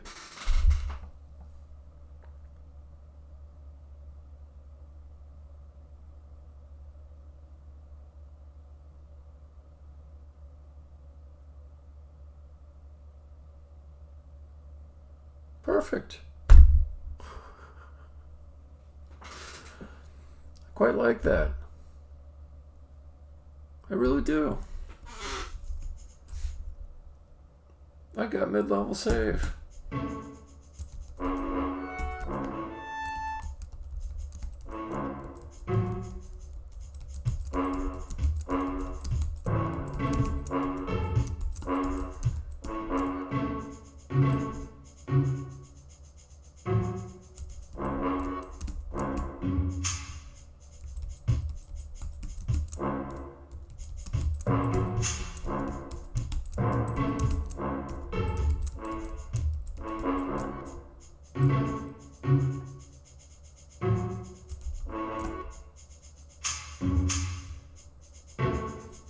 Oh, I do not know where pair went to. I'll say that. That is a weird thing.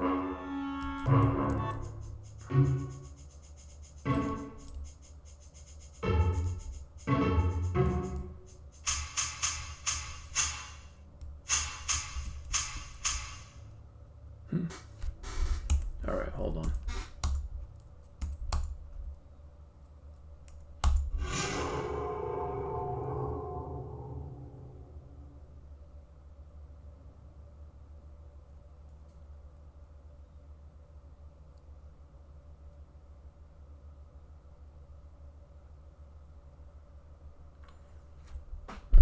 There are some bugs.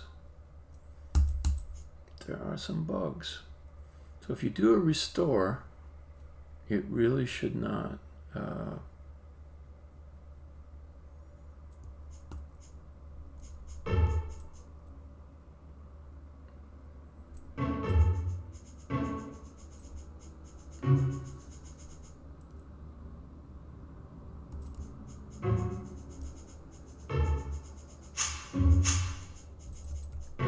Alright, this is going to take another session to sort out, but I did get a mid-level restore working. It's got some bugs in it. I'm actually amazed I got it to work. I'm kind of amazed it's performant. And I think I'll just spend tomorrow working through any issues on it, any problems. But this is a good place to declare victory for the night. 4 hours, got a mid-level save working. I feel good. Alright, I don't know if you're still on lurking or anybody else, but if so, have a good night. I'll catch you later. Stopping the stream, stopping the stream, stopping the stream.